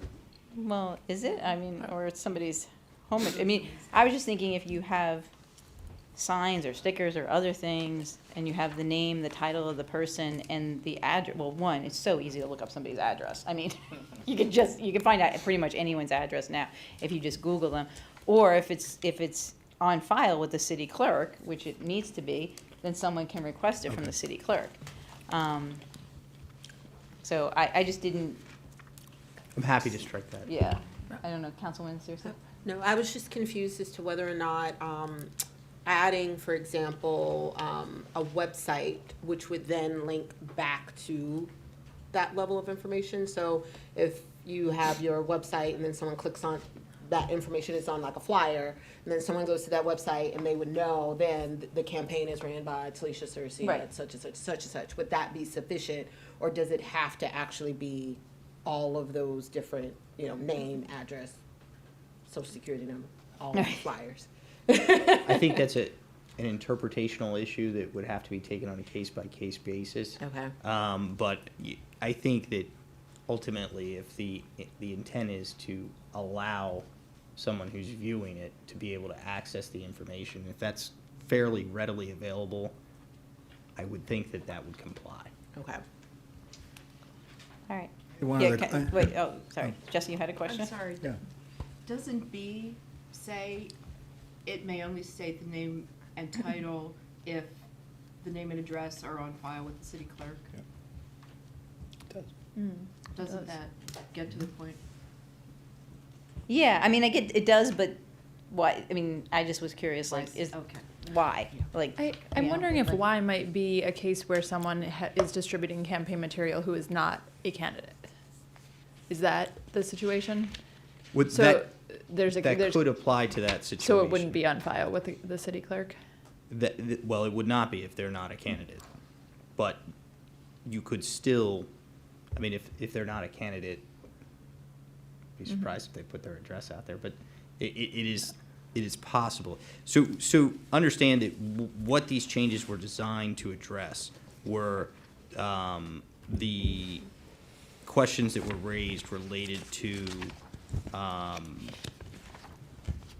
the size of the size of items in which information is being presented, as well as in terms of electronic media. And that is where these provisions were drawn from Comar. So if the questions are related to, okay, do we really need to have certain identifying information in here, then that can be addressed in a slightly different way.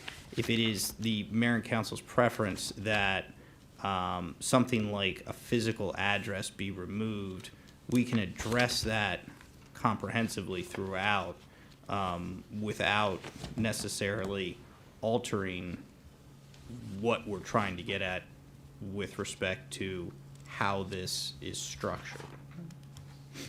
So you can carve out the little piece of it without changing the overall concept.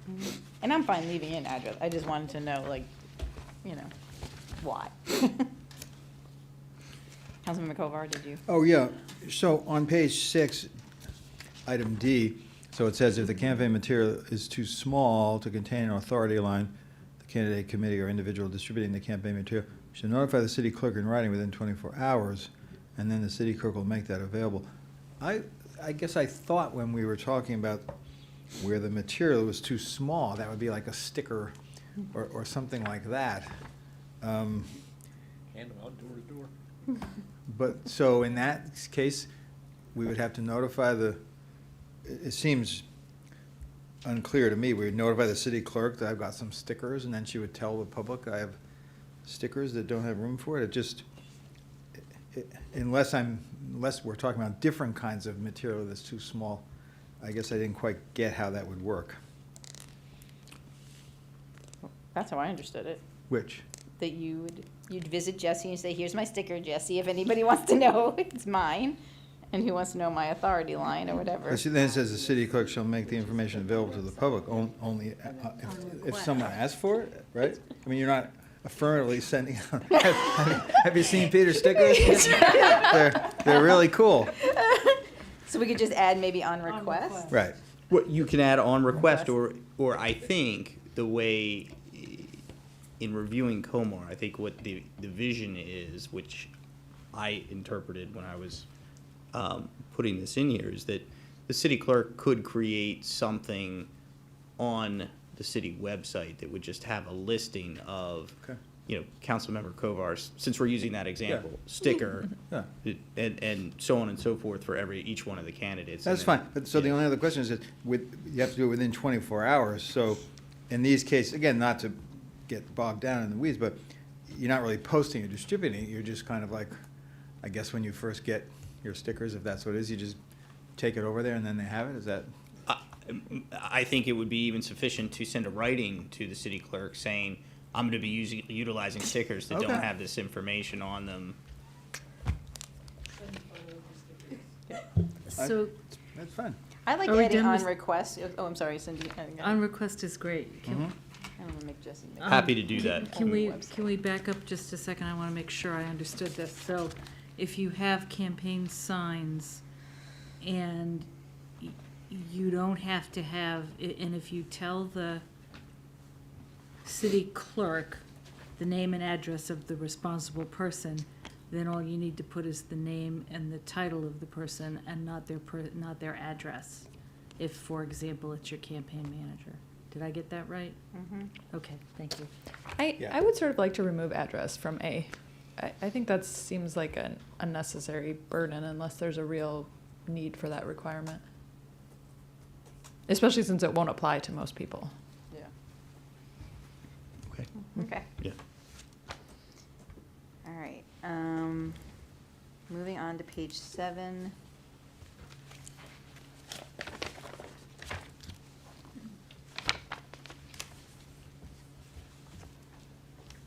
So, I did have a question there. Are we, the question of the state and local laws on signs, federal, state, and local laws on signs, is that something we still have to revisit at another time? Mhm. So that's out there for us to do Yeah, later? it's- Okay, good, that's fine. Just want to make sure that didn't slip by me somehow. Right. All right, and I want to make sure I understand the campaign contributions and expenditures. So Absolutely. we say, except as provided, no person may, either directly or indirect, including in-kind contributions to any candidate with respect to any election for city office, which in aggregate exceed $1,000 during a single election. All right, so if someone has a brunch for you, you have to calculate and figure out the contribution for that and report that and say that's $150. Then they can only donate to you, say it's $200, they can only donate $800 in that election cycle to you. Is that correct?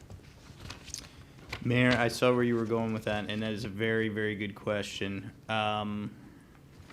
Isn't there a sort of a safe harbor Yeah, for when it's 200 or less? We created the safe harbor, but I'm not sure that we considered how that would factor into the aggregate contribution. And I don't want to answer that question right now Okay. without having thought that through and looked at it. But that's an excellent question. I get the gold star? Great. And I guess I would just say that, like, however you look at it, I It needs really to want to be be clear. conscious of, like, Right. being clear, and Absolutely. also, I want people to be reporting things, but I also want the burden not to be overly burdensome for folks, because if, 'cause I don't really want to create more things that people have to report, like, discourage them from running. All right, anything else? I think the safe harbor shouldn't count toward it. Yeah, I just think, honestly. I just think we have to be Yeah. clear, and people do things all the time. I mean, like, you have something in the playground and they give out popsicles to the kids. Are you really gonna start thinking about how much the popsicles cost for the kids? I don't know. Well, I think if you say that the safe harbor doesn't count toward the $1,000, Yeah. then you resolve that. And, because to spend over 200, that's more than you're probably gonna Yeah. do at the At popsicle playground. handout, right? Yeah. Where's the word safe harbor? It's somewhere in here. It says if you have it at your house or something like Yeah, that. I Yeah, it's didn't at the see it the beginning. first time, Yeah. and I Just didn't see some- it now. somewhere page in 4. So, page 4, thank you. All right, I'm moving on to page 8. Anything? Moving on to page 9. I had a question about page 9, actually. I think we talked about this a lot, but at the last meeting, but just seeing it in writing, I still sort of not sure I 100% agree with it. And this is on the different reports and when you have to submit them. So there's the report soon after, a few weeks after the nominating caucus, and then there's a report after the election. But there's nothing within the last 2 weeks of the election, if I read it correctly. And it used to be only within the last week. I don't know, to the extent that, these are not big cost elections, so it may not be a huge deal, but if someone's gonna be concerned with who people are getting their money from, I can imagine, like, the last couple of weeks is when they'd actually be looking at that, who came through the Friday before with a couple of big checks to make a difference, and it turns out that person's, hates, blows up dog parks or something like that. It just seems like a 2-week thing is a long time. If others don't agree with me, then I'm not gonna make a big deal about it. Sorry, I was focused on the dog parks. What was your point? But I think we also said, though, we wanted it with enough time to be able, if something looked like it needed to be investigated, that there was enough time before the election to investigate. Well, I was just gonna ask, why did we switch it? So I from think that's 7 to why 14? we did the 2 weeks versus, I think it was before, it was like the day before, like 2 days, I can't remember. But it kind of means now you can do whatever you want the last 2 weeks, and it won't come out till after the election. That's what it says now, right? That is the way it's written now. And Well, we could do it a week before. Well, that's what it was in the first place. Was it? That's what it says here. 7 Okay. days before the start of early voting. Oh, early voting. So I wasn't here the last time y'all talked about it, but I like 7 days before early voting instead of 14, because early voting's already. Yeah, that's like 3 weeks, really, right, almost, right? I think the last time you guys were discussing it, you had concerns about this and you wanted to move it a little bit closer again to the Yeah. election, but there wasn't a suggestion on the table.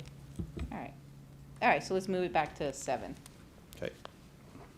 I also have a question looking at the wording here, and maybe it's just because it's 11 o'clock at night, but can you just double check the wording here? Because I think what it's saying is, when I'm reading it, is that you have to file the report no later than 4 p.m. on the third Monday after the nominating caucus. Like, to me, the after the nominating caucus and at least 14 days preceding the voting and following the election all are modifying the date, like the Monday or the Monday, if that makes sense. I will double check it. Like, it seems like in theory you could submit all of your reports like the very first day of your election, and it would adhere to the no later than clause. Does that make sense? I understand what you're saying, yes. Okay, thank you. I'm glad you understand that because it was not very well explained. Thank you. All right, page 10. But Oh, before we sorry. go on, Yeah, yeah. there's one thing that the Board of Elections brought up, and it should be in this version that is in front of you, but it's not, and I wanted to bring it to your attention. With respect to 512.020, well, basically 397, line 397, where it starts with subparagraph C on page 9, there should be a provision somewhere in there indicating that each donor must be identified. We have that by name, but we omitted unintentionally the amount of the contribution. No, okay. So that will be added in. Right. Page 10.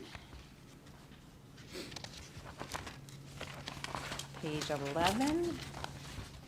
Just drawing people's attention that we did have a fairly robust conversation last time on what people are able to do with Yep. their surplus campaign funds. It looks good. Yeah, we're good with this? Okay, we'll leave it. All right. And then we get to page 12 and chapter 5.16. Can I just clarify something? Yep. On page 11, on 512.030, number C3. So there's a preference for a donation providing services within the Tacoma area, but there's no requirement. Am I reading this correctly? Mm-hmm. Yep. So if I wanted to take all my money and give it to The Dog Park Society. the National Dog Park Society, would that be all right? Yep. Uh-huh. Okay, and you all think that's fine? Okay. All right. I have another question. I'm not sure, and I don't necessarily think we need to get into this in detail right now, but one thing just to toss out there is if surplus funds are being used for something like printing a material that is distributed to people after the election, like let's say I meant to and have never actually had time to since I've been elected, but after I was elected, I was thinking of having just sort of an introductory thing, like, hi, I'm your council member, and distributing that throughout the community in my ward. Is that something that can be done with surplus campaign funds? And if that is done with surplus campaign funds, do you need to have the authorized by title on that? Or if you use it for like a neighborhood association meeting and you buy food for the neighborhood or something like that? And just thinking through like how those uses might be Sure. involved here. I would say, as the code is currently written, that is not covered in here, and it would be a matter of interpretation for the Board of Elections on how to address that. About whether it could be done or about whether it needs to be labeled? Both. Okay. All right, well, maybe that's You wanna something we specify can it? think about. I do kind of feel like it might be, yeah, maybe I can think about some wording be- and pass it by. I mean, could I be don't want to be simple. too overly vague, but I don't want to be too overly specific about what you could do either. Maybe- It does seem like you should be able to use your surplus campaign funds to do something in the community or that benefits the community, though. In your role as an elected In your official. role, yeah, exactly. Yeah. Yeah. Yeah, if we But could then look- you'd have to report it, right? Yeah. Yeah. Mm-hmm. But I think that could be like, Okay. You mean to have a party for people or So I something think like having a party would actually be all right, according to what's that? in So here, what's the right? type of But situation? what I was Casey's gonna write her envisioning bio was book. Pass it around. no, but well, so for example, and maybe this is just a very specific circumstance, but actually it's not that specific because I also thought about doing it with a neighborhood association situation. Like if I have surplus funds and a neighborhood association wants to distribute a little flyer that says, hey, we're having a meeting on Sunday, come to the neighborhood association meeting. And that flyer says that I will be there as your newly elected council member, come meet Casey, she's your new council member, and I pay for that. Can I do that? And B, do you need to list that you're authorizing that on that printed material? Yeah, and most neighborhood associations are not 501c3s. Right. So if they were a 501c3, then you'd be perfectly fine. You could give it to them, no problem, but. Right. But I also think if you're I don't really have neighborhood associations like that in the ward I represent, but that's in your official capacity. That's not a campaign event, right? No, I mean, that's not how I would envision it, but it would be using your campaign funds for I don't- printed I material. don't That's think- the reason I don't why think I'm you could asking. for an official event, could you? I mean, if you're. Do you want my opinion? Yeah. If asked, my opinion would be no. Campaign funds are for campaigning, not for official elected events. Okay. But there's room for interpretation in here, and that would be filtered through the Board of Elections. And maybe it's best to prohibit that use because it could be seen as campaigning in a sense. I mean, you're campaigning 2 Right. years out, but Right. you're campaigning. Right. Yeah. That's what I was gonna ask, like, it could be viewed as you're actually giving money to constituents, even though you're not trying to do that, but some could argue that it's kind of like buying votes by giving money to organizations in the community in which you would run for reelection. Especially if you only do it for one neighborhood Yeah, association and you're not doing it for them all. Right. We could seek guidance from Donald Trump. So maybe we just need some clarity there, whether it is to potentially prohibit or say it doesn't include that behavior. But then, sorry, not to throw another wrench in, but then let's say that you do want to do some type of material like that. Maybe it's not for a neighborhood association because that doesn't necessarily make sense. But let's say that you, as an individual, want to send out like a "Hi, I'm your new council member" flyer to people. Could you use your own funds for that, or would that be seen as a campaign? So when you say your own funds, you mean Like, out of your pocket? not from your surplus funds, but yeah, your own like personal funds. Yeah, That would have to be where it came In from. your capacity as an elected official, would you be able to do that? Yes. And if you're not cross-pollinating the two, I would think that you would be okay.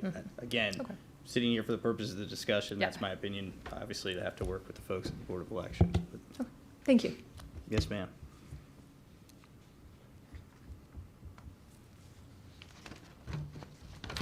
All right. Sorry, there's just so many scenarios I'm thinking of. Page 12. Page 13. Page 14. 15. 16. We're in absentee voting, chapter 5.2. 17. 18, 19, 20. Provisional ballots, chapter 5.22, page 21. 22, chapter 5.24, Board of Elections, page 23. Can I interrupt? Yes. I'm sorry to back up, but I just want to make sure I understand this. So 512030 surplus campaign funds. So it used to be at the discretion of the candidate for any community or political purpose. And it could be for things like holding a party for campaign supporters, et cetera. And now we're saying no. Something completely different. No, I don't think that's what we were saying. Okay. Wait, where are you? I'll read it more carefully. What's the number? I'm back to page 11, I apologize. I'll just read it more carefully and I'll ask again in the morning. should figure it out. Yeah. Because I think we're saying if it's a campaign, if you're using campaign funds for a campaign reason, like a party for supporters, that's okay. It's okay. But Right, if that's you're what using confused me, campaign 'cause it was funds crossed after out. you're elected to help a neighborhood association do something, we're saying that's not okay. Okay, but if you're elected and you use the money to thank your supporters, that's okay. Because you're still in campaign mode. You're still in campaign, okay. And- That's the piece I was missing. Right. You're still in And even if campaign you're an mode. elected official, but you're doing something in a campaign mode, That's okay. that's okay. All right. You just have to which mode are you in? Yeah, okay, thank you. All right. I thought I got it the first time. Page 23. That was all my questions. Page 24. Post. 25. And we're done with the elections. So I don't think there's that much to go back and check, so we should be, I can't remember now, I forget, I don't have my paper with the schedule on it, but hopefully we can come back and vote on this soon. 2 weeks. 2 weeks, yeah.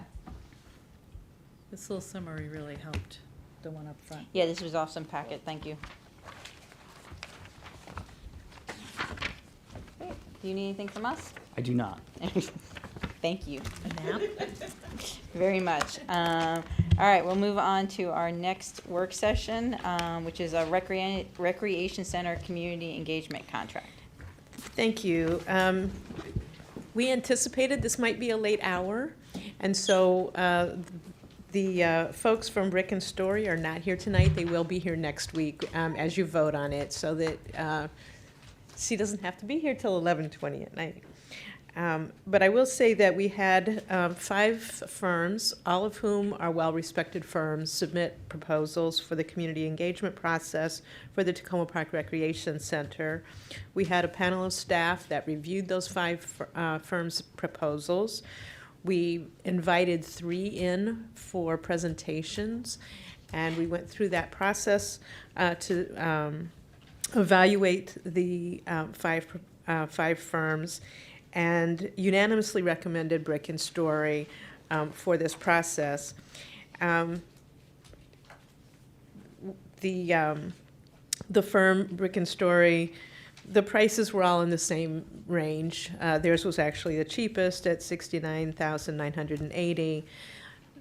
One of the things that I think there were 2 aspects of this firm that were particularly important to us. One was they have a focus on invitations. So they're affirmatively inviting people to the table, as opposed to just putting up a sign or sending out a notice. It's a very affirmative invitation to be an important part of the process. The second is that their basic team is multilingual. So their regular team that works together, their main person speaks Amharic, there's Spanish, there's French, there's English. And so it really is a comprehensive team, so it's not like you have to just go in and have something translated and handed out. It's culturally understood because the people represent that culture. The other firms, one of the firms, Enterprise Advisors, was more housing development oriented. Greater Good Studio from Chicago has really cool toys to play with as part of their process. The Link Strategic Partners is the firm that folks were familiar with Montgomery College. We felt that if the folks were at the table, they would run a really good process. The question was getting the folks to the table. And Philibert Research and Evaluation was an amazing data firm, but didn't have the same community engagement activity that we could judge. So they were all really good. We were happy to use them perhaps in different ways at different times. But as you'll see next week, I think Brick and Story is a really good fit for Tacoma Park. So I'm pleased to recommend them. If folks have other questions, I didn't bring all my materials with me, but I'm happy to answer the questions offline or tonight if you have something quick. Councilman Searcy.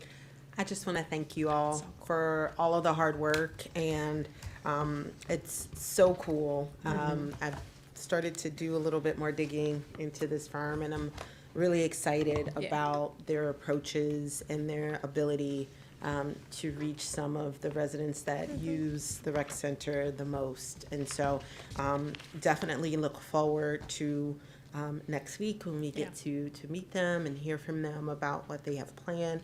And also look forward to working with staff to think through, okay, so what are the next steps? So as we're kind of going through this community engagement process, what is the next step? What's the next role for the council? What's the next role for the community? Let's try to keep a steady pace where we're kind of bringing everyone along the way. So again, I just want to thank you all for all of the work. Thank you. Great. I know, it looks really so exciting. I think to it's see really them. good.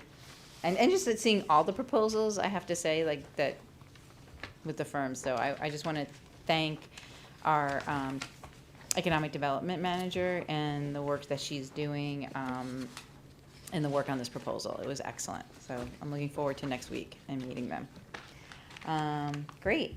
Moving on. Yeah. Yeah, what you Oh, both sorry. said. Good. That this is great. Great. Thank you. Thank you. Moving on, we do have before us a budget amendment number 3. Does the city manager want to just highlight a couple of things? Sure. So what we do with this budget amendment is try to clean things up before we're preparing our budget, so that if things we're pretty sure aren't going to happen, we can identify those primarily. Obviously, there's some salaries that aren't being spent because we've been short-staffed, and so those are represented. There's a couple delays in projects on the new Ave Bikeway project and library construction. We have the $40,000 increased cost related to the replacement of the police vehicle in an accident that we referred to before when we had the police vehicle purchase. And then the delay in the library project. For the new Ave Bikeway and the library construction, there's also special revenue funds that are delayed. We will get those funds, but it's just one of those things that in terms of this fiscal year, it doesn't look like it's going to happen, so we're cleaning these up now. And can you remind everyone what a doubtful account is? Isn't it It's great like, name? A great name. So basically, this is an account to cover things where we doubt that we're going to collect. So it tends to be, it's often personal property tax that doesn't actually get paid. It's harder to collect. But that's the kind of thing. So it's basically a reserve fund for money that the state says we're due, but we're doubtful that we'll get it. It was a recommendation by our auditor to create that account. Yeah. I remember, I think we just did it, like, last year. It was relatively recently. So if anybody has any questions, you can ask now, or you can contact me over the week. I just have one quick question. Delay in the new Avenue Bikeway. The delay is in state grant fund processes, or the delay is in the project? What's the delay? The delay is in the, I will double check. Okay. I think it's, I don't think it was our issue. It was more the approval for the processing of for the design firm that was doing the work. Because we got the authority, we knew it was coming a long time ago, but the actual paperwork didn't come in until much later from State Highway, et cetera. Cool. Okay, thank you. All right. Last thing, I will turn it over to the Mayor Pro Tem to talk about committees. All right, thank you. We have 2 applicants for our committees. The Board of Elections, Matt Ling has put in his application from Ward 2. And for the Parking Management Task Force, Paul Hubner from Ward 3 has applied. So these will be coming before us next week. And if anyone has any concerns or questions, please give the city clerk a call. Thank you. Thank you very much. And as we close out the night, I just want to say thank you to the city staff for many reasons, but this week, especially the letter regarding BRT in New Hampshire Avenue. We literally just got word of it Tuesday morning, and the rapid pace at which staff got on this issue, investigated it, and wrote an excellent letter to go out today. And given everything else that we were doing to prepare for our council meeting this night, I just want to say thank you for the excellent work. Thank you. It was terrific. So, and for everything this evening, for the preparation tonight. I know it was a long night, but given the number of amendments, given the complexity of this resolution, I just thank you so much for how smoothly and, at least from up here, it felt like we knew what we were doing and going Well, I through appreciate, it. I so. appreciate it. I will tell you, it's been a rough week, but I also appreciate that council members got the amendments to us in a timely way, so we were able to process it. Thank you so much. Great, thank you. All right, we are adjourned.